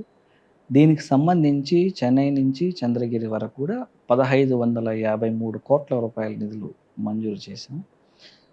సో దానికి సంబంధించి అన్నీ కూడా 6 లేన్ అన్నమాట. కాళహస్తి ఏరియా నుంచి వచ్చే గాజుల మండ్యం దాకా వచ్చే 6 లైన్ కనెక్ట్ చేసి, చిత్తూరు మీదుగా పోయే 6 లైన్కి కనెక్ట్ చేసి 6 లైన్స్ ప్రపోజ్ చేసి, ఎక్కడెక్కడ అండర్ పాస్లు, ఎక్కడెక్కడ ఆర్ఓబీలు కావాలో అన్ని దగ్గరలో శాంక్షన్ చేయడం జరిగింది. దీనివల్ల ఏంటంటే ఎక్కడ కూడా ట్రాఫిక్ ఏమి ఇబ్బంది లేకుండా ఫ్రీ పాసేజ్ అయితే ఉంటుంది. సో 100% సేఫ్టీ ఉండేలాగా ఇప్పుడైతే రోడ్ డిజైన్ చేయించడం జరిగింది. మీ పార్లమెంట్ పరిధిలో దాదాపు 80 కిలోమీటర్ల మేర సముద్ర తీర ప్రాంతం ఉంటుందన్నమాట. అంటే 80 కిలోమీటర్లు 80,000 మంది ఓటర్లు ఉంటారా? దాదాపుగా 80,000 మత్స్యకారులు? మత్స్యకారులు 80,000 మంది జీవితాలు ఆ సముద్రం మీద ఆధారపడి ఉన్నాయి. చేపల వేట మీద ఆధారపడి ఉంది. మరి ఇటీవల మన మత్స్యకారుల కంటే ఆంధ్ర మత్స్యకారుల కంటే మీ తీర ప్రాంతంలో ఉన్న మత్స్యకారులకు కావచ్చు, నెల్లూరు తీర ప్రాంతంలో ఉన్న మత్స్యకారులకు కావచ్చు, తమిళనాడు మత్స్యకారులతో గొడవలు జరుగుతూనే ఉన్నాయి. మన బోట్లను వాళ్ళు లాక్కోవడం, వాళ్ళ బోట్లను మనం వాళ్ళు లాక్కొస్తే మళ్ళీ కొంతమంది టీడీపీ నాయకులు ఎమ్మెల్సీలు కొద్దిగా రాజీ చేసి వాళ్ళ బోట్లను వాళ్ళకి రాత్రి ఇప్పించేశారు. అది పెద్ద వివాదం కూడా రేపింది. మన వాళ్ళని కొట్టారు వాళ్ళనేది కూడా వివాదం ఉందన్నమాట. ఆ విషయంలో మీరు ఒక ఎంపీగా ఎలాంటి చర్యలు తీసుకుంటున్నారు అసలు? దాదాపుగా నా పార్లమెంట్ పరిధిలో 3 నియోజకవర్గాలకు సంబంధించి 80 కిలోమీటర్ల తీర ప్రాంతంలో సో దాదాపుగా 80,000 మంది పైగా ఆధారపడడం, మన వాళ్ళకి ఎక్కువగా మెకనైజ్డ్ బోట్లు కానీ స్పీడ్ బోట్లు కానీ లేకపోవడం, సాంప్రదాయ పద్ధతిలో సాంప్రదాయ బోట్లని వాడి ఫిషింగ్ చేసుకుంటూ ఉన్నారు. కానీ తమిళనాడుకి సంబంధించినటువంటి ఫిషర్మెన్ మెకనైజ్డ్ హై స్పీడ్ పెద్ద బోట్లను వాడి మన తీర ప్రాంతంలో ఉన్నటువంటి మత్స్య సంపదని దోచుకొని పోవడం, ఈ క్రమంలో భాగంగా ఘర్షణ పలుమార్లు జరగడం, మన వాళ్ళకి చాలామందికి దెబ్బలు తగలడం. అంటే ఒకసారి నేను విజిట్ పోయినప్పుడు నా కళ్ళ ముందే కూడా ఆ స్పీడ్ బోట్లంతా వెళ్తూ ఉండడం, నేను పోదాం మనం వెళ్దాము అని చెప్పడం, వాళ్ళు వద్దు పోతే మళ్ళీ గొడవలు జరుగుతుంటే పర్వాలేదు మనం వెళ్దాం, దెబ్బలు తగిలితే తగలనే పెద్ద ఇష్యూ అవుతుంది, అప్పటైనా కూడా సమస్య ఒక కొలిక్కి వస్తుంది. ఎందుకంటే దీంట్లో 2 రాష్ట్రాలు కూర్చొని చర్చించాల్సినటువంటి విషయం అన్నమాట ఇది. ఆల్రెడీ ఎక్కడైతే కలెక్టరేట్లో చాలాసార్లు పలుమార్లు మీటింగ్లు పెట్టడం, అక్కడ కలెక్టర్లతో మాట్లాడడం, అక్కడ ఎస్పీలతో మాట్లాడించడం కూడా జరిగింది. కొద్ది రోజులే గమ్మున ఉంటారు, మళ్ళా 2 నెలల తర్వాత మళ్ళా అది యథాప్రకారం అక్కడ ఫిషర్మెన్ వచ్చేయడం జరుగుతూ ఉందన్నమాట. అదే కాకుండా పులికాట్ లేక్ తమిళనాడు తీర ప్రాంతానికి దగ్గర కాస్త ఎక్కువగా లోతుగా ఉండడం, మన మత్స్యకారులు ఆ ప్యాసేజ్ గుండా పోయినప్పుడు ఇక్కడ ఏదన్నా అటాక్ జరిగినప్పుడు వాళ్ళు అక్కడ అడ్డగించడం, మన మత్స్యకారుల్ని ప్రతినిత్యం హరాస్ చేయడం జరుగుతూ ఉందన్నమాట. ఇదే కాకుండా 3.5 కిలోమీటర్ల దూరం తమిళనాడుకి సంబంధించినటువంటి ఫిషర్మెన్ మన ఆంధ్ర రాష్ట్ర బార్డర్ 3.5 కిలోమీటర్లు దాటి పులికాట్లో అక్కడ వాళ్ళు తాటి చెట్లు దొంగలు నాటి ఇది మా టెరిటరీయే అన్నట్టు కబ్జా చేసి కూడా జరిగింది. అది దీని మీద కూడా మాట్లాడి డిస్కషన్ చేస్తున్నాము. ఇలాంటి సమస్య నుంచి బయటేయాలనే అప్పటి జగన్మోహన్ రెడ్డి గారు వీళ్ళందరికీ కలిసి ఒక చిన్న సొసైటీ లాగా ఏర్పాటు చేసి హై స్పీడ్ మెకనైజ్డ్ బోట్లు అందించాలనే ప్రతిపాదనలు పెట్టడం, అలాగే పూడిరాయి దరువు దగ్గర పులికాట్ మౌత్ ఓపెన్ చేసి అక్కడ కావాల్సినటువంటి బ్రేక్ వాటర్ అన్ని సదుపాయాలు కల్పించి 500 పెద్ద మెకనైజ్డ్ బిగ్ బోట్స్ని అక్కడ నిలవడానికి, అలాగే వ్యాపారం చేసుకోవడానికి గిడ్డంగులన్నీ నిర్మించాలని ఇక్కడ మౌత్ ఓపెనింగ్ ప్రాజెక్ట్ని ప్రపోజ్ చేయడం జరిగింది. దీనికి సంబంధించి రాష్ట్ర ప్రభుత్వం 50%, కేంద్ర ప్రభుత్వం 50% నిధులు వెచ్చించి ప్రాజెక్ట్ చేయాలని నిర్ణయించుకోవడం, ప్రాజెక్ట్ శాంక్షన్ కావడం. సో లాస్ట్లో టెండర్ కాల్ఫర్ చేసి ఆ ప్రాజెక్ట్ ముందు ఎలక్షన్ కోడ్ రావడం, దానివల్ల ఆగడం జరిగింది. కానీ ప్రస్తుత ప్రభుత్వం దాని గురించి ఎలాంటి చర్యలు తీసుకోకుండా నిమ్మకు నీరెత్తినట్టు ఉండడం అనేది బాధాకరం. ఇప్పుడు తమిళనాడు జాలర్లు మన మత్స్యకారులపై దాడి చేశారు, కొట్టారు అనేది మన మత్స్యకారుల బోట్లు వాళ్ళు లాక్కురు అనేది వాళ్ళు ఇటువైపు వచ్చినప్పుడు వాళ్ళ బోట్లు మన వాళ్ళు లాక్కొని పెట్టారనమాట. మన వాళ్ళు పెట్టినప్పుడు పెడితే అది రాత్రి వినిపించింది ఎవరు? రాత్రికి వాళ్ళ వైపు రాత్రికి ఎందుకు వతాసు పలికారంటారు? అంటే ఇక్కడ ఉన్నటువంటి తెలుగుదేశం పార్టీ నాయకులకు సంబంధించినటువంటి నెల్లూరు జిల్లాకు సంబంధించినటువంటి నాయకులు ఎక్కువ వ్యాపార సంబంధాలు తమిళనాడులో వాళ్ళ ఉండడం, వాళ్ళకి సంబంధించినటువంటి మొహమాటాలతో లోకేష్ గారు, అలాగే బేదా రవిచంద్ర గారు, బేదా మస్తాన్ రావు గారు ఆ బోట్ని విడిపించి తమిళనాడు వాళ్ళకి అప్పజెంపించినట్టు ఇక్కడ ఉన్నటువంటి మత్స్యకారులందరూ కూడా చెప్తున్నారు. అది అన్యాయం కాదంటారా? అన్యాయం అది. మన వారికి ముమ్మాటికి. మద్దతుగా నిలబడిన వాళ్ళు అవతల మన తమిళనాడు వారికి- రాష్ట్రంలో ఉన్న మత్స్యకారులకు మద్దతుగా నిలబడడం మన కరెక్ట్ అంటారా? వారికి మద్దతుగా నిలబడాల్సినటువంటి అవసరం ఉంది. అందుకే జగన్ గారు అదే కావలికి సంబంధించినటువంటి ప్రాంతానికి వచ్చి ఆ మత్స్యకారులకి మద్దతుగా నిలబడాల్సి వచ్చింది. అది వైఎస్ఆర్ కాంగ్రెస్ పార్టీ చిత్తశుద్ధి. ఓకే. అంటే ఆ మత్స్యకారుల తరపున మీరెంత వరకు పోరాటం చేశారు? ఆ అది వాళ్ళకి మత్స్యకారులు జరిగింది అన్యాయం కదా? వాళ్ళకి సంబంధించి అది ఖచ్చితంగా జరిగింది అన్యాయమే. అందుకే సాలిడారిటీని వైఎస్ జగన్మోహన్ రెడ్డి గారు అక్కడికి వచ్చే పబ్లిక్ మీటింగ్ పెట్టే గట్టిగా ఇచ్చేయడం, అధికారంలోకి వచ్చిన వెంటనే వాళ్ళకి తగినటువంటి న్యాయం చేస్తానని కూడా చెప్పడం జరిగింది. అలాగే ఈ ప్రాజెక్టు మీద త్వరితగతిన ఇది పూర్తి చేయాలని మేమైతే వైఎస్ఆర్ కాంగ్రెస్ పార్టీ నుంచి ఒత్తిడి పెడుతున్నాం. ఓకే. కాకపోతే మీకు ఎంపీ ల్యాడ్స్కి సంబంధించి ఇంతవరకు ఆ వినియోగం ఎలా ఉంది? ఎక్కడెక్కడ ఎంతెంత ఖర్చు చేశారు మీ పార్లమెంటులో? విషయం ఏంటంటే 5 కోట్ల రూపాయలు ఒక్కొక్క ఎంపీకి సంవత్సరానికి వస్తుంది. ఒక్కొక్క నియోజకవర్గానికి 70 లక్షల రూపాయలు మేము ఇవ్వడానికి ఉంటుంది. ఎందుకంటే అందరికీ సమానంగా పంచాలి కాబట్టి.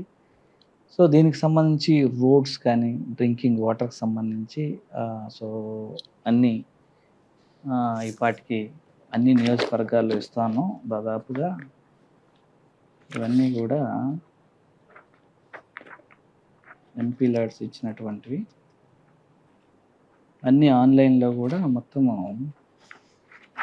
ఇవన్నీ ఎంపీ ల్యాడ్స్లో వినియోగం సక్రమంగా జరుగుతుంది? ఎంపీ ల్యాడ్స్ ఏమైనా దారి మలుతున్నాయా? ఖచ్చితంగా జరుగుతుంది. ఓకే. ఆర్టీఐ నుంచి కూడా తీసుకోవచ్చు, మీకు ప్రాబ్లం లేదు. ఓకే. మొత్తం డిస్ప్లే ఉంటుంది. దీనికి సంబంధించి సెంట్రల్ గవర్నమెంట్ పోర్టల్ ఉంటుంది. ఆ పోర్టల్లో మనం అప్లోడ్ చేస్తే ఆ వర్క్ శాంక్షన్ అవుతుంది. వర్క్ శాంక్షన్ అయిపోయి వర్క్ జరిగిన తర్వాత గవర్నమెంట్ ఆఫ్ ఇండియా నుంచి థర్డ్ పార్టీ మానిటరింగ్ ఉంటుంది, విజిలెన్స్ ఉంటుంది. ఇవన్నీ చేసి ఇచ్చిన తర్వాత బిల్ వస్తుంది. మీరు తిరుపతి ఎంపీ కదా, ఇక్కడ అధికారిక కార్యక్రమాల్లో మీకు ఒక ప్రోటోకాల్ ఉండాలి. మీరు పెద్దగా కనిపించరు. అంటే వాళ్ళు పిలవరా మిమ్మల్ని? ప్రోటోకాల్ ప్రకారం మిమ్మల్ని పిలవరా, లేదంటే పిలిచినా మీరు వెళ్ళరా? మ్యాక్సిమం నాకు అందించినటువంటి కార్యక్రమాలకి ఖచ్చితంగా వెళ్తాము. కొన్నిట్లో వైలేషన్స్ ఎక్కువ జరుగుతుంది. అందుకే మొన్నే స్పీకర్కి కూడా కంప్లైంట్ చేయడం జరిగింది. కొన్ని పిలవరు అనమాట. అవును. కొన్నిట్లో కనీసం నేమ్ బోర్డ్స్ వేస్తారు, శిలాపలకాల్లో కూడా పేరు లేకుండా పోవడం, పిలవకుండా పోవడం చేస్తే మొన్ననే ఓం బిర్లా గారికి కంప్లైంట్ చేయడం జరిగింది. ఇలా జరుగుతున్నాయని. వీటిలో కూడా అధికారులకు కూడా ఏంటంటే పార్టీలు డిస్పారిటీ వచ్చింది. అధికారులు వాళ్ళ ఉద్యోగం వాళ్ళు చేయకుండా. సో అది అంటే రాజకీయం కొత్త పుంతలు తొక్కుతూ ఉందని అర్థమవుతుంది. దీన్ని బట్టి ఎటు వచ్చిన రాజకీయాలకే దమ్మిడి దివిడి అనమాట పాపం. ఇంకో విషయం అంటే జిల్లాలో ఎస్సీ ఎమ్మెల్యేలు, ఎంపీలు నువ్వు ఒకలా, అగ్రకులాల ఎంపీలు, ఎమ్మెల్యేలు మరోలా బాగా చూస్తున్నారు అన్నది ఒక రగడైతే జరుగుతుంది. ఇప్పుడు తెలుగుదేశం పార్టీకి సంబంధించి చూస్తున్నాం కదా, వాళ్ళే పబ్లిక్గా ప్రెస్ మీదకి వచ్చి అయ్యో మమ్మల్ని మా బతుకునేయండి అనేసి వాళ్ళే ప్రెస్ మీట్లు పెట్టి చెప్తున్నారు. అలా ఉంది పరిస్థితి తెలుగుదేశం పార్టీలో. ఓకే. తప్పుగా అనుకోద్దండి, మీరు కూడా ఒక దళిత ఎంపీనే. మీ పరిస్థితి ఏంటి జిల్లాలో? నన్ను అందరూ బాగా చూసుకుంటున్నారు. అదే నాకేమీ ఇబ్బంది ఏం లేదు. మా బాస్ బాగా చూసుకుంటున్నారు. అందరూ నన్ను చాలా బాగా చూసుకుంటారు. 24 ఎన్నికల్లో వరప్రసాద్ అంటే బీజేపీ తరపున ఇక్కడ బరిలోకి దిగడమే మీ గెలుపుకి కారణమైందా, లేదంటే నిజంగా గురుమూర్తిని గెలిపించాలనే ప్రజలు ఇక్కడ క్రాస్ ఓటింగ్ చేశారంటారా? అది ప్రజలు ఓటేసే వాళ్ళు ఏమని ఆలోచించారో మనం చెప్పలేము కదా. అంటే గురుమూర్తిని ఎందుకు గెలిపించాల్సి వచ్చింది ప్రజలు అంటే ఏం చెప్తారు అసలుకి? వాళ్ళ రుణం తీర్చుకోవడానికి మీరేం చేస్తున్నారు? కూటమి అంత బలమైన వేవ్స్ వచ్చాయి. అసలు ఆ గాలిలో ప్రతి ఒక్కరు అలా కొట్టుకుపోయారు. 151 స్థానాలు వచ్చిన పార్టీని 140 స్థానాలు లాక్కొని 11కు పరిమితం చేసి కూర్చోబెట్టినారు ఆ ప్రజలు. ఆ గాలికి తట్టుకోలేకపోయింది మీ పార్టీ. ఓకేనా? అలాంటిది ఇక్కడ గురుమూర్తి గెలవడానికి కారణం ఏంటి అసలుకి? మా బాస్ ఏదైతే చెప్పాడో ఆయన సూచనల్ని నేను తూచా తప్పకుండా పాటించడం జరుగుతూ ఉంది. నా దగ్గరికి ఎవరు వచ్చినా కూడా నేను చేయగలిగింది చేసి పంపిస్తాను వాళ్ళ ఎక్స్పెక్టేషన్కి సంబంధించి.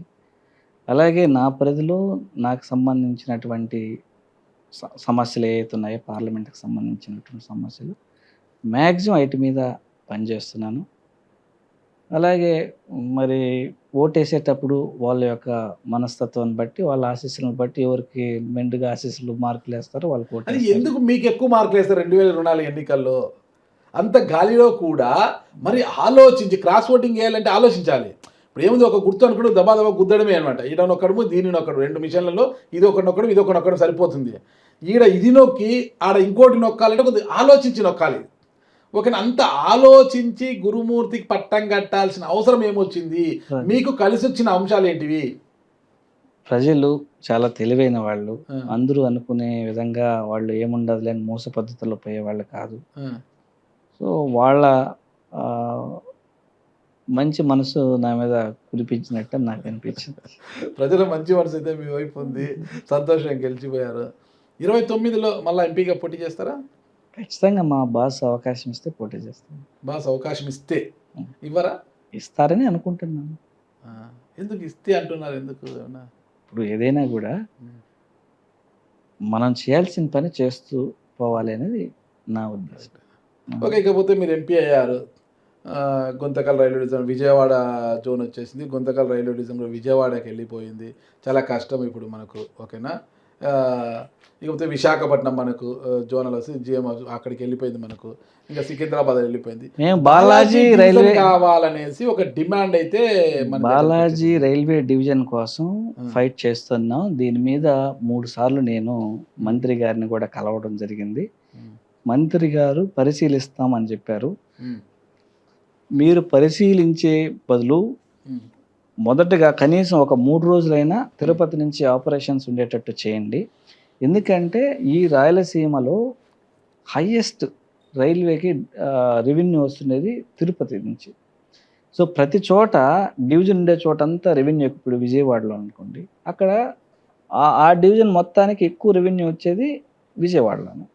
వైజాగ్ అనుకోండి, ఆ ప్రాంతానికి ఎక్కువ రెవెన్యూ వచ్చేది వైజాగ్లో వస్తుంది. అలాగా ఈ ప్రాంతానికి సంబంధించి తిరుపతి ఏరియాలోనే ఎక్కువ రెవెన్యూ వస్తూ ఉంది. అలాగే ఎక్కువ వేపు మూమెంట్ ఉంటుంది.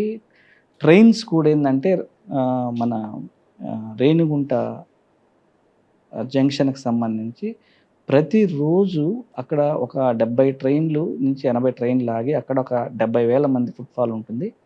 ఇక్కడ 80,000 ఫుట్ఫాల్ ఉంటుంది తిరుపతిలో. దాదాపుగా 1,50,000 పైన ప్రతిరోజు ఏమాత్రం రద్దీ తగ్గకుండా ఫుట్ఫాల్ ఎక్కువ ఉంటుంది, ప్రయాణికులు ఉంటుంది. సో మానిటరింగ్కి ఈజీగా ఉంటుంది. ఎలాంటి అవాంఛనీయ ఘటనలు లేకుండా ఒక హెడ్ ఆఫీసు, ఒక పెద్ద ఆఫీసర్ ఉంటే కంట్రోల్ ఎక్కువగా ఉంటుంది. సో ఖచ్చితంగా బాలాజీ డివిజన్ కావాలి.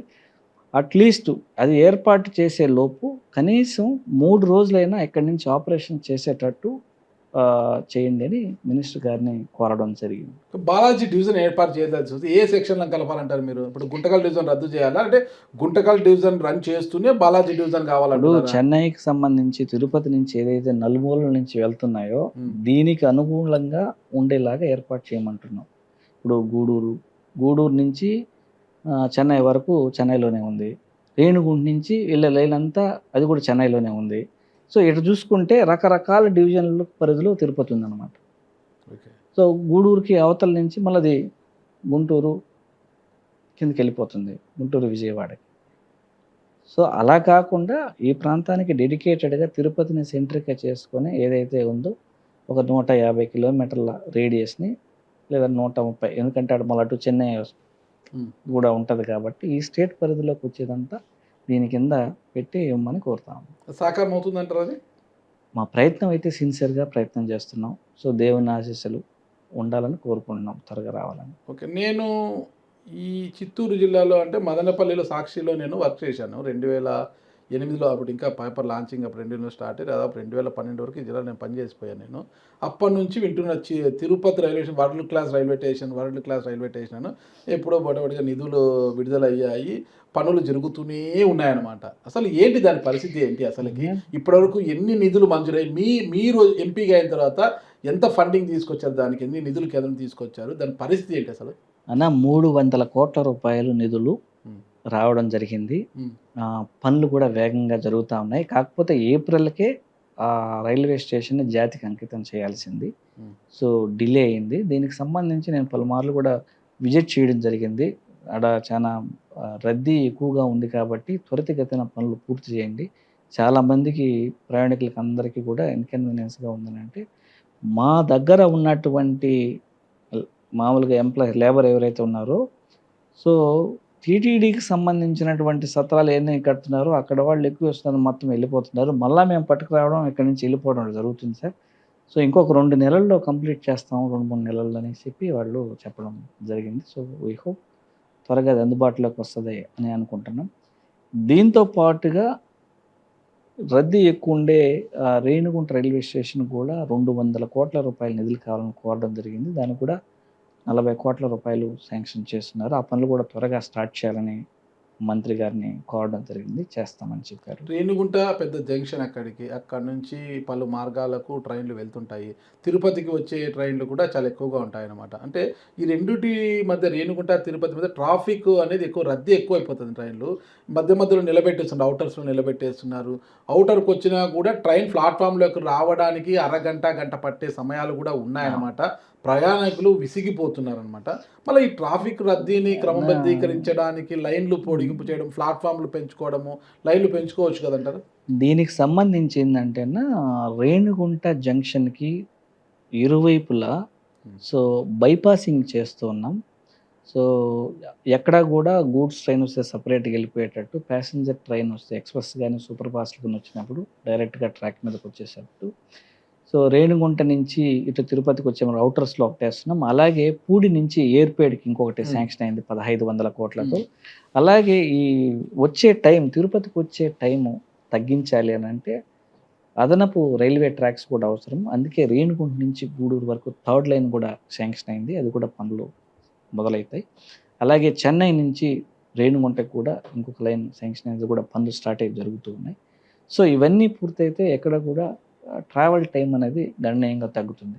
ఈవెన్ రోడ్డు మార్గాల్లో వచ్చే వాళ్ళకి కూడా తిరుపతికి అన్ని వైపులను కూడా నేషనల్ హైవే కనెక్టివిటీ వచ్చేసింది కాబట్టి, ఏ ప్రాంతం నుంచి వచ్చినా కూడా వేగంగా తిరుపతికి చేరుకునే అవకాశం ఉంది ఇప్పుడు.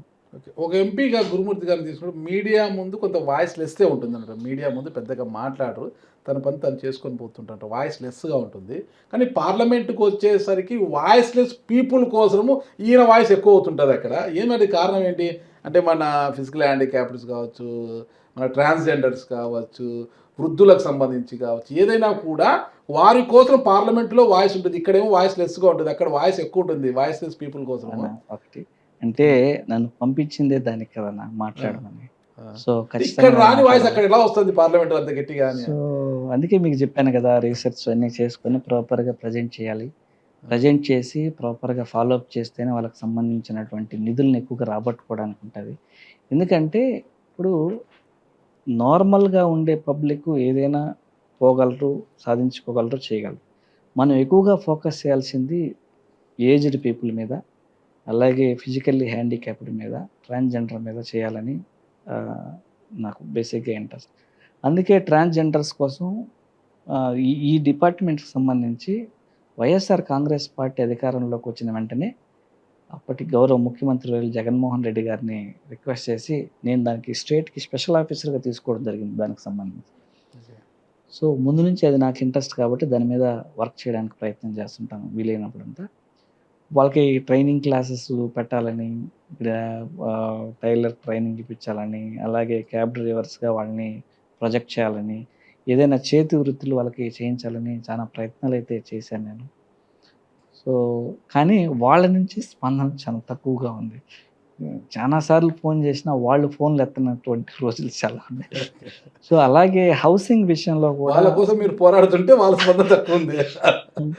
సో, హౌసింగ్ విషయంలో కూడా వాళ్ళు అందరితో కలిపి వాళ్ళని ఉంచాలి. ఆ స్టిగ్మా పోవాలి అనే ప్రయత్నం చేస్తే, దానికి రివర్స్ లేదు మాకు సెపరేట్‌గా ఉండాలని వాళ్ళు గొడవ చేయడం జరిగింది. లేదు అందరిలో కలిసిపోవాలి. మనమంటూ సెపరేట్‌గా ఉంటే ఒక స్టిగ్మా ఉంటది. వెలివేయబడినట్టు ఉండకూడదు అనేది వాళ్ళని కన్విన్స్ చేయడానికి ప్రయత్నం చేసినా ఆహ్, వాళ్ళు లేదు మాకు సెపరేట్‌గానే కావాలి అని అంటారు. సో, ఇట్లా అంటే కొద్దిగా అపోహలన్నీ పోవడానికి కొద్దిగా టైం పడుతుంది. సో, రాబోయే రోజుల్లో అందరూ మంచిగా ఉంటారని నేనైతే కోరుకుంటున్నాను. ఓకే. తిరుపతికి నేషనల్ ఫోరెన్సిక్ యూనివర్సిటీ అండి ఇక్కడ తీసుకురావాలని చూశారు కదా మీరు. అది మరి ఇక్కడ తిరుపతికొచ్చే అవకాశం ఉందా? అదేదో మంగళగిరికి తరలిపోతుంది, అక్కడికి పట్టుకుపోతున్నారు, కూటమి అధికారంలో ఉంది కాబట్టి అంటున్నారు గదా!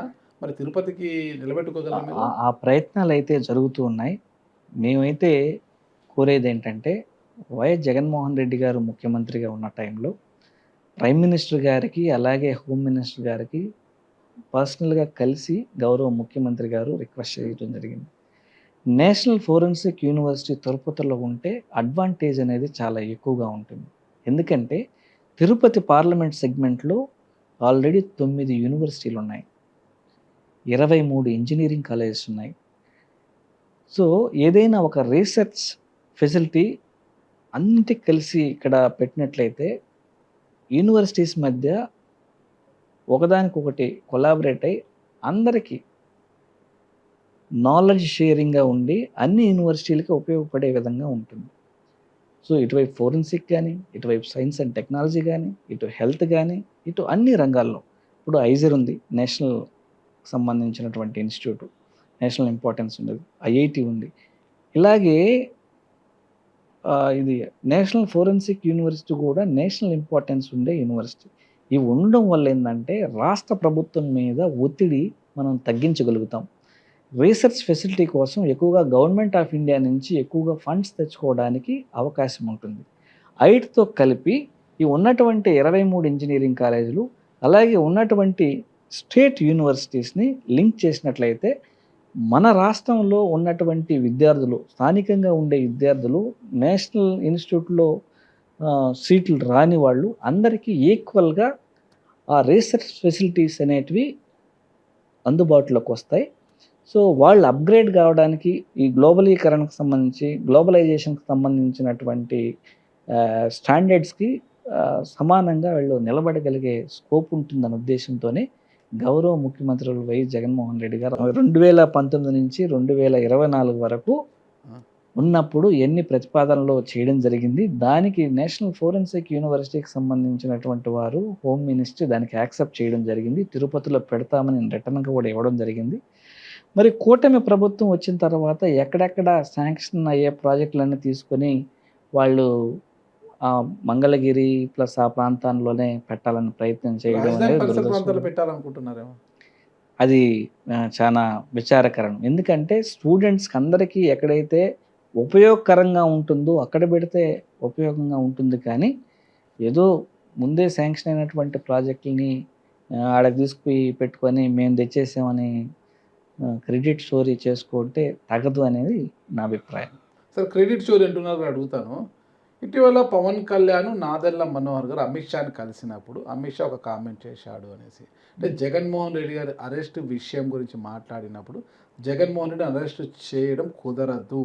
జగన్ మాకు శాశ్వత మిత్రుడు, చంద్రబాబు తాత్కాలిక మిత్రుడు, మీరు కూడా మారాలి అన్నట్టుగా అమిత్ షాతో అన్నట్టుగా ఆ తర్వాత ఇక్కడ ఏపీకి వచ్చిన తర్వాత నాదెళ్ల మనోహర్ వారి కోర్ కమిటీలో అవి విషయాలు చెప్పడము, వాటి గురించి ప్రొఫెసర్ నాగేశ్వరరావు కూడా మీడియాలో మాట్లాడడము, ఆ తర్వాత ఇష్యూ జరిగింది. నాగేశ్వరరావు తన వర్డ్స్‌ని విత్‌డ్రా చేసుకుంటున్నట్లునే చేసుకుంటూ ఒక మెలిక పెట్టారు. సరే నేను అన్నాను సరే, మీరు అనలేదు, మీరు అన్నాను సరే. ఇంతవరకు టీడీపీ గాని, జనసేన గాని ఎందుకు ఖండించలేదు నా వ్యాఖ్యలని అని కూడా అన్నాడు. అక్కడ మెలిక పెట్టాడాయన. వాటిని మీరు నమ్ముతున్నారా? మరి ఇంటర్నల్‌గా ఏం జరిగిందో మాకైతే తెలీదు కదా! హ్మ్. అన్నారో అనలేదో అది వారికి చెప్పిన వాళ్ళకి, అక్కడ పోయిన వాళ్ళకి తెలుస్తుంది. హ్మ్. సో, అది వారికే తెలియాల. నాకైతే అంత ఐడియా లేదు దాని కేంద్రంలో చాలా క్లోజ్గా ఉంటారు, మినిస్టర్లతో అంతా, అమిత్ షా, మోడీ షాలతో మీరు మరీ దగ్గరగా ఉంటారు, మీకే ఇన్ఫర్మేషన్ లేదా? ఇప్పుడు మా గురించి ఇన్ఫర్మేషన్ ఉంటుంది కానీ పక్కనోడి గురించి వాళ్ళతో ఏం మాట్లాడినారని మనకు సరే, అనవసరం. మీ పత్రికలో మాత్రము బ్రహ్మాండంగా వార్త రాశారు కదా, అసలుకి చూసివా చంద్రబాబు నాయుడిని కేంద్రం కూడా నమ్మడం లేదు, జగన్మోహన్ రెడ్డి గారు ఉన్న మీద అభిమానం చంద్రబాబు మీద లేదని మీ పత్రికలో బాగా రాశారు కదా వార్త. రాశారు, ఏదన్నా జరుగుంటేనే రాసుంటారు. మరి ఒప్పుకుంటారా? అప్పుడు మీ పత్రికలో ఏదో జరుగుంటేనే రాసినారు కదా, అవును. అప్పుడు మీకు కేంద్రంలో ఉన్న బీజేపీతో సంబంధం ఉంది, అందుకే మేము ప్రతి బిల్లుకి వాళ్ళకు వంత పాడతామని ఒప్పుకుంటారా? మొదటే మీకు చెప్పాము, మేము వ్యతిరేకించినటువంటి అది బిల్స్ కూడా వదిలిపెట్టండి, ఉన్నాయి. మీ పత్రికలో అది ఆ వార్త వచ్చింది. అది పబ్లిక్ గా ఆ. నాగేశ్వరరావు గారు మీడియా ముందే చెప్పడం జరిగింది. ఓకే, చెప్పిన దాన్ని రాయాల్సినటువంటి పత్రికలన్నీ రాస్తాయి కదా, టీవీలో జరిగింది, సోషల్ మీడియాలో జరిగింది, అది అందరికి జగమెగిన మీ విదితమే పత్రిక కదా. పత్రికా ధర్మాన్ని బాగా పాటిస్తుంది కదా, పాటిస్తుంది. ఖచ్చితంగా.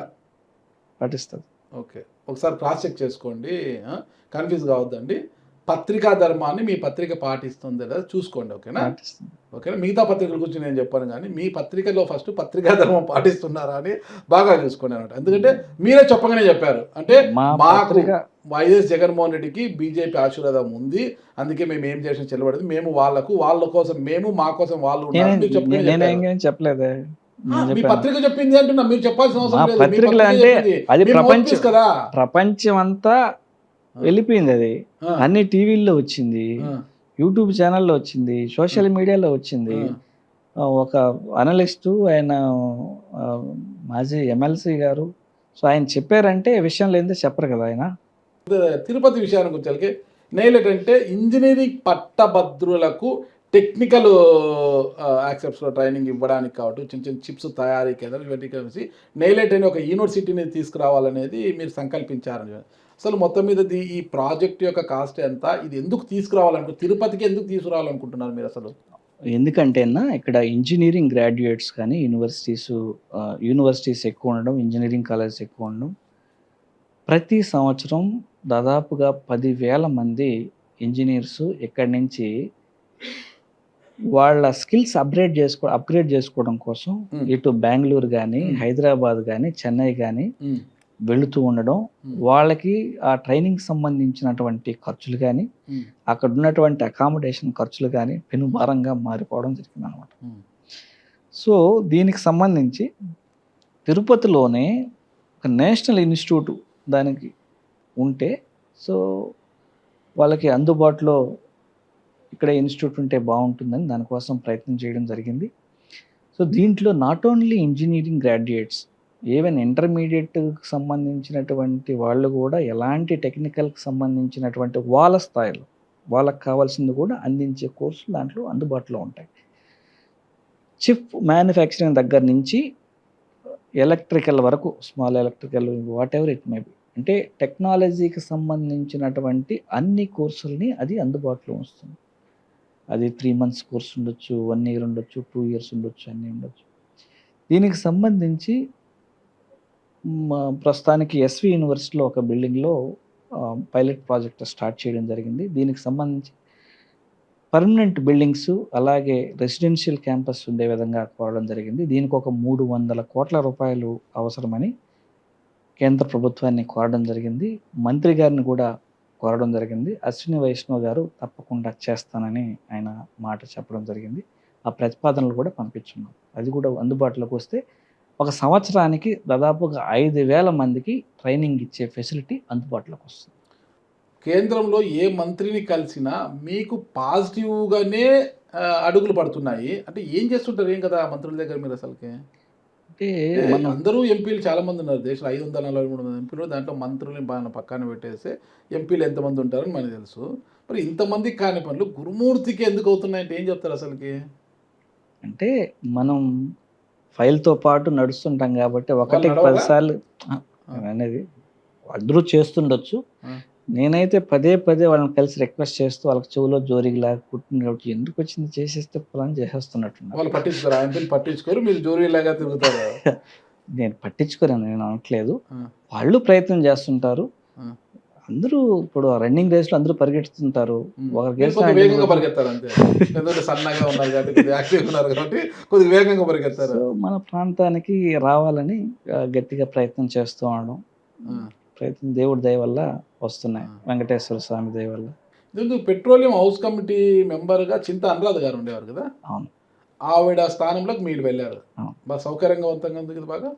సౌకర్యం అంటూ ఏమీ ఉండదు. మామూలు స్టాండింగ్ అంతకుముందు హెల్త్ అండ్ ఆహ్, ఫ్యామిలీ వెల్‌ఫేర్‌లో ఉండేవాడిని. దాని తర్వాత దీంట్లోకి రావడం జరిగింది. దానికన్నా ఇది బాగుంది కదా! కొద్దిగా బాగా హ్యాపీగా. ఎట్టా 2 ఒకటే. 2 దానికి దాంట్లో దీంట్లో దీంట్లో తేడా ఉంటది కదా! అసలు. ఏం చాలా తేడా కీలకం ఉండదు. కదా! పెట్రోలియం అనేది చాలా కీలకం. పెట్రోలియం అనేది కీలకం. హెల్త్ కూడా కీలకమే. సో, దీంట్లో ఒకటి కీలకం, ఇంకొకటి కీలకం కాదని లేదు. దీని ఇంపార్టెన్స్ దానికి. హెల్త్ కూడా కీలకం కాబట్టి పర్వాలేదు దీంట్లో కూడా బానే కంఫర్ట్‌గా ఉన్నారు కదా! అన్నిట్లో కంఫర్ట్‌గా ఉంటాం. మనం కంఫర్ట్‌గా ఫీల్ అవ్వాలంతే. ఓకే. ఇప్పుడు మీకన్నా ముందు కాంగ్రెస్ పార్టీ ఎంపీలు పనిచేశారు తిరుపతిలో, టీడీపీ వాళ్ళు చేశారు, అందరూ చేశారు కదా! కానీ ఎప్పుడు ఏంది ఈసారే తిరుపతి ఆర్టీసీ బస్ స్టాండ్‌ని ఆ! కొత్త పుంతలు తొక్కించాలనే ఉద్దేశంతో 500 కోట్లు మంజూరు చేస్తున్నట్టుగా నితిన్ గడ్కరీ గారు ప్రకటించారన్నమాట.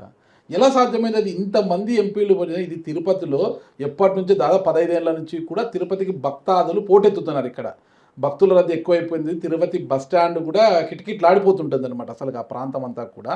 అంటే ఎన్నడూ లేని విధంగా మీ హామీ ఇప్పుడు మీరు 500 కోట్ల రూపాయలు మంజూరు చేయించారు. అది నితిన్ గడ్కరీ గారు చెప్పడం. ఎలా సాధ్యమైందంటారు? దీనికి సంబంధించి హ్మ్. ఆహ్, గౌరవ జగన్మోహన్ రెడ్డి గారు కూడా పర్సనల్‌గా గడ్కరీ గారిని రిక్వెస్ట్ చేయడం జరిగింది. ఎప్పుడు? 2019 నుంచి 2024 మధ్యలో హ్మ్. 2019లో కలిసినప్పుడు అడగడం జరిగింది. తర్వాత 2023లో కూడా అడగడం జరిగింది. హ్మ్. దాని తర్వాత ఫాలో అప్ చేసుకోవడం జరిగింది. తిరుపతికి గడ్కరీ గారు వచ్చినప్పుడు ఆయనతోనే అనౌన్స్ చేయించడం జరిగింది. దానికి సంబంధించి ఆర్టీసీకి సంబంధించినటువంటి అధికారులు, గవర్నమెంట్ ఆఫ్ ఇండియాకి ఎన్‌హెచ్‌ఎల్‌ఎంకి సంబంధించినటువంటి అధికారుల మధ్య పలు దఫాలు చర్చలు జరిగి, మన ఆర్టీసీకి వాళ్ళకి మధ్య ఒప్పందం జరగడం జరిగింది. ఆ ఒప్పందం ప్రకారం ఇక్కడ 500 కోట్ల రూపాయలతో ఒక బస్ స్టాండ్ నిర్మాణం చేయాలని. ఎందుకంటే రాబోయే 30-50 సంవత్సరాలను దృష్టిలో పెట్టుకొని ఈ బస్ స్టాండ్‌ని విస్తరించాలని, ఎలక్ట్రిక్ బస్సులకు సంబంధించి స్టాండింగ్ గాని, ఛార్జింగ్ పాయింట్లు గాని, ఇట్లా అన్ని సౌకర్యాలతో వరల్డ్ క్లాస్ ఫెసిలిటీతో ఆ బస్ స్టాండ్ ఉండాలని ప్రతిపాదనలన్నీ సిద్ధమై టెండర్ స్టేజ్‌లో ఉంది. కానీ అది త్వరగా అమల్లోకి, అందుబాటులోకి రావాలని మనస్ఫూర్తిగా కోరుకుంటున్నాను. అంటే ఎన్నో అంశాల్లో మీరు వేగవంతంగా సక్సెస్ సాధించి ముందుకు పోతున్నారు కదా! ఒక ఇష్యూ ఉంది తిరుపతిలో. అంటే తిరుపతి ఆధ్యాత్మిక కేంద్రం కావడము, ఏడుకొండల స్వామి ఇక్కడ కొలువై ఉండడంతో అంటే కడపలో ఉన్నవారు కూడా చాలామంది ఎంప్లాయీస్ తిరుపతి, కడప రోజు కూడా షటిల్ కొట్టేవాళ్ళు కూడా ఉన్నారన్నమాట. ఇక్కడ నుంచి ప్రొద్దున వెళ్ళి రాత్రి ఇక్కడికి వచ్చేవాళ్ళు. ఇటు మదనపల్లి వరకు తీసుకోవచ్చు. ఇట్లా ఈ ప్రాంత చుట్టుపక్కలే ఉన్నాయి. ఇక్కడ ఎంప్లాయీస్ ఎక్కువ రైల్వే ఎంప్లాయీస్ కూడా ఎక్కువ మంది ఉన్నారు ఇక్కడ. వాళ్ళలో దాదాపు 12,000 మంది వరకు రిటైర్ అయిన వాళ్ళు ఉంటారనమాట మనకు. పదవీ విరమణ చేసిన వాళ్ళు ఉంటారనమాట. అంటే పెన్షనర్స్ ఉంటారు కదా! వీళ్ళందరికీ కూడా స్థానికంగా వైద్య సేవలు చాలా ఇబ్బందికరంగా ఉన్నాయి. అది వాస్తవం అన్న మీరు చెప్పింది ఆ! ఖచ్చితంగా వాస్తవం. వీళ్ళకి ఆ! సంబంధించి సీజీహెచ్ఎస్ వెల్‌నెస్ సెంటర్ ఒకటుండాలి. హ్మ్. వీళ్ళు ఎళ్ళాలంటే బెంగుళూరుకి, చెన్నైకి వెళ్ళాల్సొస్తుంది. సో, దీన్ని ఐడెంటిఫై చేసి గవర్నమెంట్ ఆఫ్ ఇండియాలో ఆ ప్రపోజల్‌ని మూవ్ చేయడం జరిగింది. అది తిరుపతికి సీజీహెచ్ఎస్ వెల్‌నెస్ సెంటర్ శాంక్షన్ అయింది. దానికి 2 ప్రాంతాలని పరిశీలించడం జరిగింది. ఒకటి బీఎస్ఎన్ఎల్‌కి సంబంధించినటువంటి ప్రిమిసెస్, 2 దూరదర్శన్‌కి సంబంధించి ఆకాశవాణి, దూరదర్శన్‌కి సంబంధించినటువంటి ప్రిమిసెస్ పరిశీలించడం జరిగింది. దాంట్లో దూరదర్శన్‌కి సంబంధించినటువంటి ప్రిమిసెస్‌ని ఫైనలైజ్ చేయడం జరిగింది. కొద్దిగా ఆహ్, రెంట్ లీజ్‌కి సంబంధించినటువంటి మనీ గురించి డిస్కషన్ జరుగుతుంది. వీలైనంత త్వరగా అది క్లోజ్ అయిపోతాయి. పనులు మొదలైతాయి. 12,000 మంది రిటైర్డ్ ఎంప్లాయీస్ ఎవరైతే ఉంటారో వాళ్ళందరికీ ఇక్కడే వైద్య సదుపాయాలు అందుబాటులోకి వస్తాయి. ఓకేనా. 2027 నుంచి ప్రజల్లోకి వెళ్తాను, పాదయాత్ర చేస్తాను, మళ్ళా పాదయాత్ర చేస్తాను అంటారు మీ నాయకుడు Jaganmohan Reddy garu. Direct padayatra to assembly అంటున్నారనమాట. ఇంక డైరెక్ట్ సీఎం కావడమే తరువైనది. 27 నుంచి ప్రజల్లో అని అంటారు. అంటే అంతకుముందు 2019 ఎన్నికలకు ముందు చేసిన పాదయాత్రలో గురుమూర్తి గారు ఒక ఫిజియోథెరపిస్ట్‌గా ఆయనకు అందించిన సేవల వల్లే ఈరోజు ఎంపీ అయ్యారనేది అందరూ అనుకుంటున్నారు. జగన్మోహన్ రెడ్డి గారికి చేసిన సేవల వల్ల ఆయన రుణం తీర్చుకున్నారు మీద మీరు చేసిన సేవల వల్ల. ఇప్పుడు మళ్ళా 2027లో పాదయాత్ర చేస్తే ఎంపీగా ఉన్న గురుమూర్తి మళ్ళా ఫిజియోథెరపిస్ట్గా మారతారా జగన్ గారి కోసం అంటే? తప్పకుండా ఆయన అవకాశం ఇస్తే తప్పకుండా మారాలని నేను అడుగుతున్నాను. ఓకే. ట్రీట్మెంట్ గుర్తుందా? ఎందుకు గుర్తుండదు? మర్చిపోయినారా? ఎందుకు గ్యాప్ మర్చిపోతాం? వచ్చేసింది కదా. ఏం లేదు, ఎంపీగా చాలా బిజీ అయిపోయారు. అట్లా ఏం లేదు. దుబాయ్ రాకుండా. పోతున్నారు, వస్తున్నారు. నాట్ ఓన్లీ దుబాయ్, ఉమ్, నేను యుఎస్ వెళ్తున్నాను, అలాగే సింగపూర్ వెళ్తున్నాను, యుఏఈ వెళ్తున్నాను. ఇవన్నీ కూడా అవసరం. ఎందుకంటే ఒక పార్లమెంటేరియన్ ప్రాపర్గా చేయాలంటే అన్ని దగ్గరలో ఎలాంటి ఇన్ఫ్రాస్ట్రక్చర్ ఉంది, ఏ విధంగా చేస్తున్నారని చూడాల్సినటువంటి అవసరం ఎంతైనా ఉంది. నేను మొన్న కూడా హోస్టన్లో ఓషన్ టెక్నాలజీ కాన్ఫరెన్స్ అటెండ్ అవడం జరిగింది. దానికోసమే ట్రావెల్ చేయడం జరిగింది. అలాగే యుఏఈలో ఇట్లాంటి కాన్ఫరెన్సెస్ చాలా జరుగుతుంటాయి. ఎందుకంటే ఒక కమిటీలో మనం ఉన్నప్పుడు రైట్ క్వశ్చన్ రైట్ టైంలో వేయాలంటే ఆ పార్లమెంట్ మెంబర్కి ఆ నాలెడ్జ్ ఉండాలి. ఆ నాలెడ్జ్ అక్వైర్ చేయలేకపోతే వాళ్ళు చెప్పిందే మనం నమ్మి ఊకొట్టాల్సి వస్తుంది. దానివల్ల చాలా నష్టం జరుగుతుంది. ఇప్పుడు దానివల్లే చాలా విషయాలు నేను అక్కడికి పోయిన తర్వాత అసలు వరల్డ్ మ్యాప్లో ఇండియా స్థానం ఏంది, ఇండియా గురించి ఏమనుకుంటున్నారు, ఎందుకు అనుకుంటున్నారు, ఎక్కడెక్కడ డ్రాబ్యాక్స్ ఉన్నాయి అనేది చాలా ప్రస్ఫుటంగా కనిపించిందనమాట. ఎందుకంటే ప్రపంచవ్యాప్తంగా ఉన్నటువంటి అందరూ ఎక్స్పర్ట్స్ అక్కడికి వచ్చి డిస్కస్ చేస్తారు.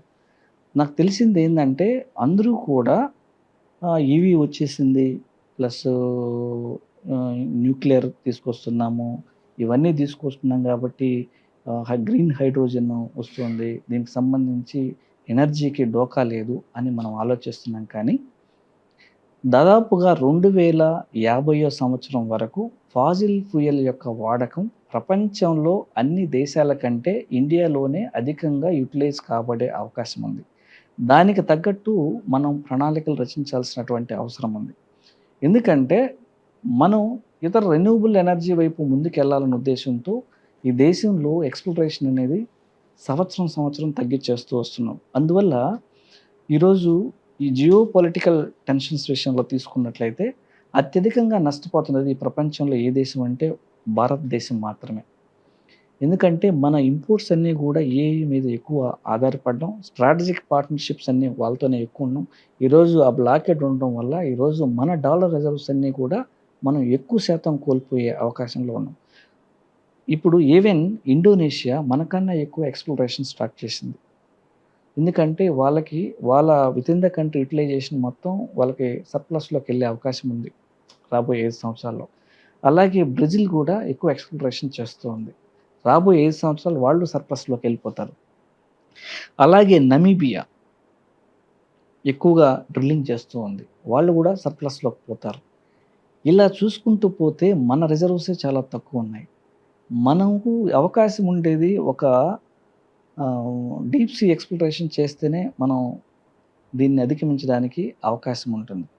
గత 20 సంవత్సరాలుగా 80% మనం ఇంపోర్ట్స్ మీదే ఆధారపడడం. అది ఇంకా అలానే కొనసాగుతుందే కానీ తగ్గట్లేదు. దీనికి సంబంధించిన అన్ని హర్డిల్స్, అన్ని టెక్నాలజీస్ మన మీద అవగాహన ఉంటేనే మనం ప్రాపర్‌గా క్వెషన్ చేస్తాం. ఎక్కడైనా కూడా క్వెషనింగ్ ఉంటేనే పని జరుగుతుంది. ఎక్కడా కూడా క్వెషన్ చేయకపోతే మన డెమోక్రసీలో పనిచేసే పరిస్థితి కనబడట్లేదు ప్రెజెంట్ ఉండే పరిస్థితుల్లో. ఇది ప్రజలకి వర్తిస్తుంది, ప్రజా ప్రతినిధులకి వర్తిస్తుంది, అందరికీ వర్తిస్తుంది. సో దీనికోసం నేను తిరగాల్సి వస్తుంది. సో మీరు చెప్పండి, తిరిగి నేర్చుకొని క్వెషన్ చేయమంటారా, లేదా ఎక్కడికి పోకుండా నేర్చుకోవాలి. మనం 4 గమన ఊళ్ళు కూర్చొని తిరిగితేనే ఏదో నాలెడ్జ్ వస్తుంది, నేర్చుకోవచ్చు. ఇక అంటే మీరు స్వప్రయోజనాలు లేకోకుండా ఇంకొకటి ప్రజా ప్రయోజనాల కోసం తిరిగితే తప్పేం లేదు. ఇంకొకటి మీరు అన్నటువంటి శ్రీలంకకు సంబంధించి తీసుకొచ్చినట్లయితే, శ్రీలంక అనేది ఇండియాకి చాలా ఇంపార్టెంట్ అయినటువంటి స్ట్రాటజిక్ పార్ట్నర్. మనం వదిలేసినట్లయితే ఖచ్చితంగా ఇప్పటికే చైనా చాలా వేగంగా శ్రీలంకతో ముందుకెళ్తుంది. పోర్ట్స్ విషయంలో కానీ, ఇన్ఫ్రాస్ట్రక్చర్ విషయంలో కానీ, అన్ని విషయాల్లో కానీ. శ్రీలంకకు సంబంధించిగా ఎక్కువ డిపెండ్ అయ్యేది సౌత్ ఇండియా మీదే డిపెండ్ అవుతుంది. అందున ఆంధ్ర, తమిళనాడు మీదే ఎక్కువ డిపెండ్ అవుతుంది ఏది చేయాలన్నా కూడా. దీనికి సంబంధించి మనకు మా దానికి సంబంధించి ఇప్పుడు సపోజ్ ఐఓసీఎల్ అనుకోండి, ఇది ఎప్పటికప్పుడు రెన్యూవల్ అయితేనే వాళ్ళకి మనకు ట్రేడ్లో మనం ఈవెన్గా పోతూ ఉంటాం. కేవలం మనకు 20 సంవత్సరాల లోపలికి మాత్రమే వాళ్ళతో మనకు టైఅప్ ఉంది. సో కొన్ని మనం చెప్పాలా, కొన్ని మేము చెప్పకూడదు బయట, కొన్ని మిషన్స్కి పోయినప్పుడు.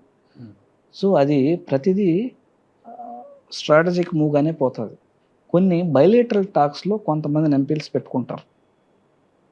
మొన్న ఇండియా ఆస్ట్రియా బైలేటరల్ మీటింగ్ జరిగింది, దానికి కూడా ఇన్వైట్ చేశారు. ఇట్లా కొన్ని దేశ ప్రయోజనాల కోసం, కొన్ని ప్రాంత ప్రయోజనాల కోసం తప్పక విజిట్ చేయాలి, తప్పక పనిచేయాలి. ఈ పరిస్థితుల్లో భాగంగా మనం ఎక్కడికన్నా వెళ్ళాలి. శ్రీలంకతో మనకు వచ్చే ప్రయోజనం ఏమంటారు సార్? ఇప్పుడు చైనా, పాకిస్తాన్, నేపాల్, భూటాన్ ఇవి తీసుకుంటే మనకు బార్డర్ ఇష్యూస్ ఉన్నాయి వాళ్ళతో. శ్రీలంకతో మనకు ఉండేది ఏంది? సముద్ర ఇదే కదా, హిందూ మహాసముద్రమే కదా మనకు. విషయం ఏంటంటే శ్రీలంకకి కావాల్సింది ఏంటంటే ఇండియన్ బిజినెస్ మెన్ పార్ట్నర్షిప్స్ కావాలి వాళ్ళకి. మన ఇండియన్ బిజినెస్ మెన్ వాళ్ళతో టైఅప్ కాకపోతే ఆల్టర్నేట్ చైనీస్ బిజినెస్ మెన్ ఉన్నారు. చైనీస్ బిజినెస్ మెన్ ఎక్కువగా అక్కడికి ఎంటర్ అయితే ఏమవుతుందంటే మనకే మొదటిగా థ్రెట్ వస్తుంది. ఇప్పుడు ఆల్రెడీ కొన్ని వేల కిలోమీటర్లు హమ్మన్తోట ఏరియాగానే చైనీస్ కంట్రోల్లోకి వెళ్ళిపోవడం, దాని తర్వాత మళ్ళా కొలంబోలో పోర్టుకు సంబంధించి సగభాగం చైనీస్ కంట్రోల్లోకి వెళ్ళిపోవడం. ఇండియా చాలా వేగంగా వాళ్ళతో కలిసి పనిచేయడానికి, శ్రీలంక కూడా మనతో కలిసి పనిచేయడానికి చాలా వేగంగా పావులు గడుపుతుంది.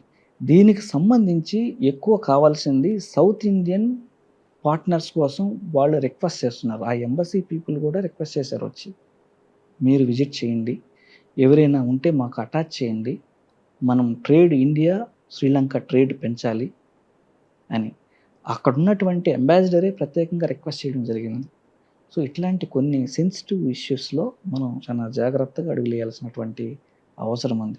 ఒక ఎంపీ అంటే ఒక పార్లమెంట్ నియోజకవర్గానికి పరిమితం కాదు, దేశానికి సంబంధించినటువంటి దేశ ప్రయోజనాలకి సంబంధించి ఏ విషయంలో అయినా ఇన్వాల్వ్ అయ్యి పనిచేయాలి. అది నిజమైనటువంటి పార్లమెంటేరియన్కి ఒక అర్థం. ఆ పని నాకు తోచినంతలో, నేను చేయగలిగినంతలో, నా చేతిలో ఉన్నంతలో, దేవుడు ఆశీస్సులు, మా బాస్ ఆశీస్సుల ప్రకారం చేస్తున్నాను. ఓకే సార్, మనము ఇంధనం గురించి వచ్చినప్పుడు పొదుపు మంత్రం అనేది జపిస్తున్నారు మోడీ గారు. ఇంధనం పొదుపు మరిస్తే జగతి అధోగతి అని ఒక స్లోగన్ ఉంటుందన్నమాట. ఇంధనం పొదుపు మరిస్తే జగతి అధోగతి అనేది అంత పెద్ద వాయిస్ అది. ఇంధనం పొదుపు మర్చిపోతే మనం అనేది. అప్పుడు పొదుపు మర్చిపోవాలి అంటే సాధ్యపడే పరిస్థితి లేదు. ఇప్పుడు ఫైనాన్స్ కంపెనీలు ఇబ్బడిగా వెలిసాయి అనమాట. తోపుడు బండి తీసిపోయేవాడికి కూడా ఒక 2 వీలర్ ఉంటుంది అనమాట. ఫైనాన్స్ కంపెనీ వాడికి ఏముంది, ఒక చెక్ బుక్ ఒక చెక్ వాడికి ఇస్తే సంతకం పెట్టిస్తే ఫైనాన్స్ ఇస్తాడు. బైక్, కార్లు అనేటివి కూడా జోరీగల్లాగా అయిపోయాయి అనమాట. ఒకప్పుడు సైకిల్ ఉంటేనే అబ్బా వీడితో సైకిల్ ఉంది, బైక్ ఉంటే అబ్బబ్బబ్బా వీడితో బైక్ ఉందిరా బాబని. మారుతి 800 కారు ఉంటేనే వాడితో కోటీశ్వరుడు చూసినట్లు చూసేవారు అనమాట. ఈరోజు మారుతి 800 కదా, మినిమం అంటే 10 లక్షల పైన ఉండే కార్లు ప్రతి ఒక్కరు మెయింటైన్ చేస్తున్నారు. ఒక మధ్యతరగతి కుటుంబీకుడు కూడా కారు వాడుతున్నాడు కదా. ఇంధనం పొదుపు అనేది చాలా కష్టం అనమాట ఇప్పుడున్న పరిస్థితులు. అది సాధ్యపడని పని. 1-2 రోజుల్లో మీ రాజకీయ నాయకులు హంగామా చేసినా కూడా పొదుపు మంత్రం అనేది సుదీర్ఘకాలం పాటు జరగదనమాట.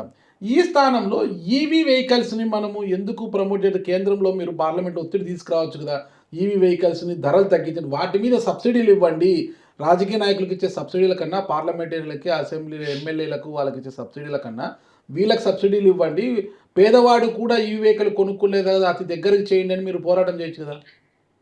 ఖచ్చితంగా కేంద్ర ప్రభుత్వం మీద ఒత్తిడి చేస్తున్నా. కేంద్ర ప్రభుత్వం కూడా కొన్ని ఈవీకి సంబంధించి ఏవైతే మ్యానుఫ్యాక్చరింగ్ కంపెనీస్ ఏవైతే ఉన్నాయో వీటికి సంబంధించి ప్రాజెక్ట్ లింక్డ్ ఇన్సెంటివ్స్ ఇస్తున్నాయి. పిఎల్ఐ స్కీమ్ కింద అన్నిటికీ ఇస్తున్నాయి, ప్రోత్సాహాలకు అందిస్తున్నాయి. కాకపోతే ఈవీ వెహికల్కి సంబంధించినటువంటి బ్యాటరీ అనేది కాస్ట్ మరీ ఎక్కువగా ఉండడం, దానికి సంబంధించి ఇండియాలోనే బ్యాటరీ మ్యానుఫ్యాక్చరింగ్ సంస్థలు కూడా గణనీయంగా పెరిగాయి గత 2-3 సంవత్సరాల్లో.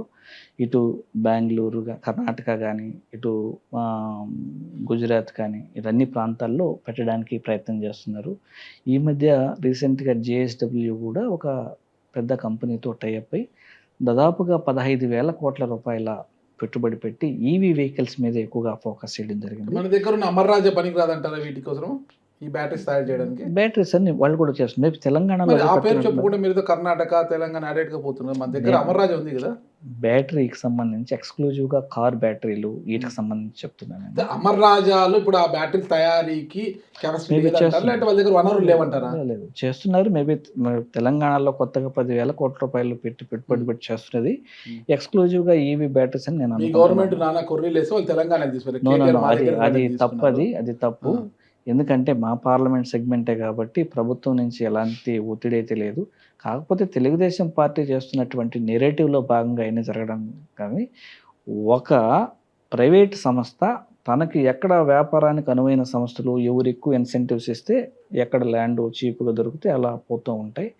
సో దాన్ని సాకుగా తీసుకొని ఒక ప్రభుత్వం, అధికారంలో ఉన్నటువంటి ప్రభుత్వం మీద తప్పుడు ఆరోపణలు రుద్దడం అనేది సబబు కాదు. మన దగ్గర ఉన్న అతి పెద్ద పరిశ్రమ బ్యాటరీ పరిశ్రమలో పక్క రాష్ట్రానికి పోతుంది.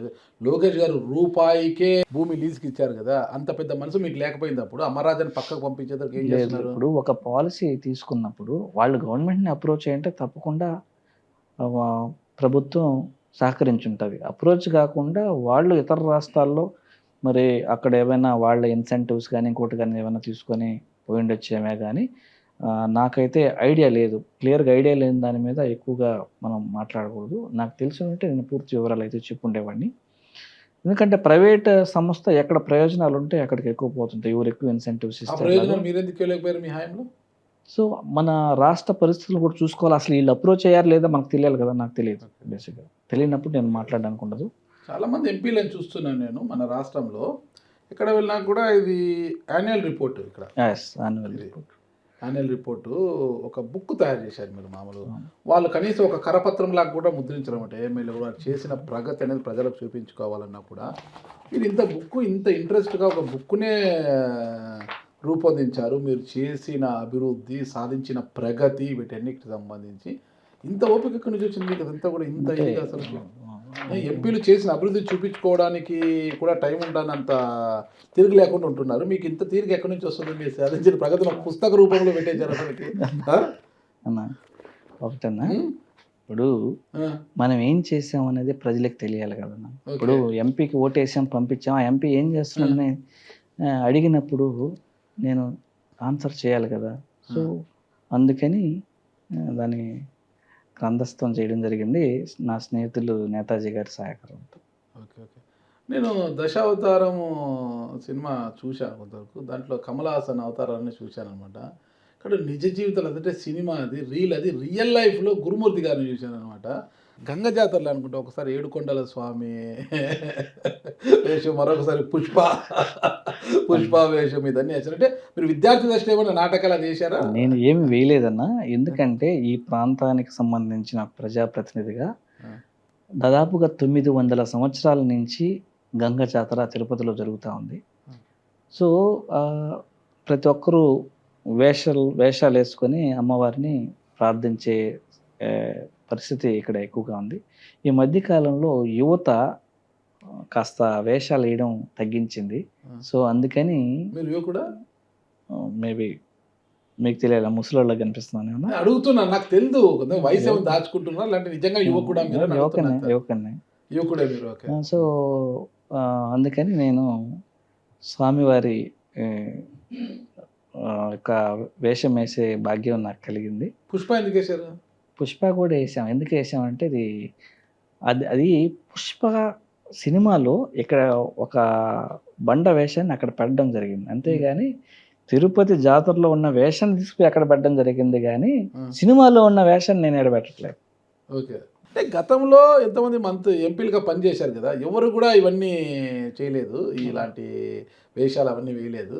ముఖ్యంగా మీరే వేయడానికి ఏంటంటే ప్రజలను ఆకట్టుకోవడానికి, అంటే యువతలో ఏమన్నా కొంత మార్పు తీసుకొచ్చి మార్పు వస్తుంది కదా అనే ఉద్దేశంతోనే వేశాను. ఎందుకంటే అంటే వేషం వేసుకోవడానికి నామోషిగా ఫీల్ అయ్యే రోజులు వస్తున్నాయేమో అనిపించి నామోషి పడాల్సిన అవసరం లేదు, ఇది మన సంస్కృతి, మన సాంప్రదాయం అని వేయాల్సి వచ్చింది. మీరు మాటలే చాలా పొదుపుగా మాట్లాడతారు, చాలా సాత్వికంగా ఉంటారు. అలాంటి వేషాలు లేనప్పుడు ఏం నామూషి అనిపించలేదా చూసి ఎలా నాకేం ఉంటుంది? నామోషి లేదండి, అది మన సంస్కృతి, మన సాంప్రదాయంలో ఉంది. అది మీకొక్కరికి ఎందుకు ఆ సంస్కృతి గుర్తొచ్చింది? మిగతా మీకు ముందు అందరూ పనిచేసిన వేస్తారు. వాళ్ళకి ఎవరికి లేదు? లేదు, ఆల్రెడీ ఇప్పుడు మా పార్టీకి సంబంధించినటువంటి సీనియర్ నాయకులు కరుణాకర్ రెడ్డి అని ఎన్నో సార్లు వేశారు, ఆ, అలాగే అభినయ్ గారు వేశారు, ఇట్లా మా పార్టీకి సంబంధించి మ్యాక్సిమం వేశారు. ఓకే. అంటే నేను అడిగేది మీ పార్టీ గురించి కాదు. మీరు వేశారు కదా, మీకు ముందు పనిచేసిన ఎంపీలందరూ కూడా ఇలాంటివి ఎందుకు చేయలేదు అన్నా నేను. అది వాళ్ళకి వదిలే, వాళ్ళ అభిప్రాయం, మనం ఎలా కామెంట్ చేస్తాం. అది కామెంట్ కాదు, ఏంటంటే ప్రజల నాడి పట్టుకోవడానికి ప్రజల మనసులు అబ్బా గురుమూర్తి గారు చూడు ఏడుకొండల స్వామి వేషం వేశారు, పుష్ప వేషం వేశారని ఇది ప్రజల్లో ఎక్కువ ఇక మౌత్ క్యాన్వాషింగ్ అయినప్పుడు గురుమూర్తి అనే వ్యక్తి ప్రజలకు బాగా సుపరిచితంగా ఉండిపోతారు కదా. అంటే మన ఓట్ బ్యాంక్ కన్వర్షన్ కూడా అవుతుంది కదా ఇది. నేను అదే ఆలోచించలేదన్న, ఓట్ బ్యాంక్ దాని ద్వారా కన్వర్షన్ అవుతుందని నేను అనుకోను. అది మన పద్ధతులు మనం పాటించుకోవాలా, ఒకరి గురించి మనం ఎందుకు ఆలోచించాలి. ఫైనల్గా అడుగుతున్న కాలాతీతం అయిపోయింది. గురుమూర్తి గారికి ఎమ్మెల్యే కన్నా ఎంపీగా వెళ్ళడం అంటేనే చాలా ఇష్టం అంట. ఎందుకు నాకు అర్థం కాలే. ఎమ్మెల్యే అనేది కొంత ఇబ్బందికరంగా ఉంటారు, ఎంపీగా అయితేనే చాలా ఫ్లెక్సిబుల్గా ఉంటారు ఆయన అంటున్నారు. మరి ఏంటి అసలు ఈసారి మీ బాస్ మిమ్మల్ని ఎమ్మెల్యేగా పంపించాలనుకుంటే ఎమ్మెల్యేగా వెళ్తారు ఇష్టంగా, లేదా ఎంపీనే కావాలంటారా? మా బాస్ ఇష్ట ప్రకారమే పార్టీ అవసరాన్ని బట్టి ఎక్కడికైనా వెళ్ళాల్సి వస్తుంది, ఏమైనా చేయాల్సి మీకు వస్తుంది. రెండిట్లో ఏ ఆప్షన్ తీసుకుంటారు మీరు, ఎమ్మెల్యేనా ఎంపీనా? అంటే ఇదైతే కాస్త అనుభవం ఉంది కాబట్టి, కొన్ని ప్రాజెక్ట్స్ ముందుకు తీసుకెళ్ళున్నాను కాబట్టి త్వరితగతిన పూర్తి చేయడానికి అవకాశం ఉంటుంది, కంటిన్యూటీ ఉంటుంది. ఇప్పుడు ఎందుకంటే బై ఎలక్షన్లో వచ్చాము, సో చాలా ప్రాజెక్ట్స్ డెడికేటెడ్గా తీసుకెళ్ళి కొంత దూరంలో పుష్ చేస్తుంటాం. మళ్ళీ ఎంపీ అయితే కానీ ఆ ప్రాజెక్ట్ని కంప్లీట్ చేయలేము. అంటే రాష్ట్ర ప్రభుత్వం నుంచి ఒక లెటర్ పెట్టినప్పటి నుంచి కంప్లీట్ ఒక సర్కిల్ కంప్లీట్ కావాలంటే, ఒక కమ్యూనికేషన్ సర్కిల్ కంప్లీట్ కావాలంటే 1.5 year దాకా పడుతుంది. ఒక ప్రాజెక్టు ఎగ్జిక్యూట్ కావాలంటే, ఒక డెసిషన్ మేకింగ్ రావాలంటే. సో మనం మధ్యలో వచ్చాం కాబట్టి చాలా ప్రాజెక్టులు ఆగిపోయే అవకాశం ఉంటుంది కాబట్టి, అందుకని నన్ను మళ్ళీ ఎంపీగా అవకాశం ఇవ్వండి సార్ అనేసి రిక్వెస్ట్ చేయడం జరిగింది సార్ని. సార్ కూడా కన్సిడర్ చేశారా ఎంపీగా? చేశారు కాబట్టి మీ ముందు నేను కూర్చొని 2029లో మళ్ళా చెప్తున్నా. ఐ హోప్ పార్టీ అవసరాన్ని బట్టి అధినాయకుడు నిర్ణయం తీసుకుంటారు. విజయసాయి రెడ్డి గారు త్వరలో పార్టీ పెట్టబోతున్నారు.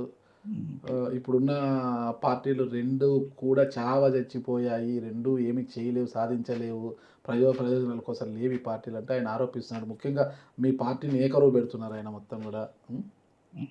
ఏమన్నా నాకైతే ఆ పార్టీ పెడుతున్న విషయం తెలియదు నాకు.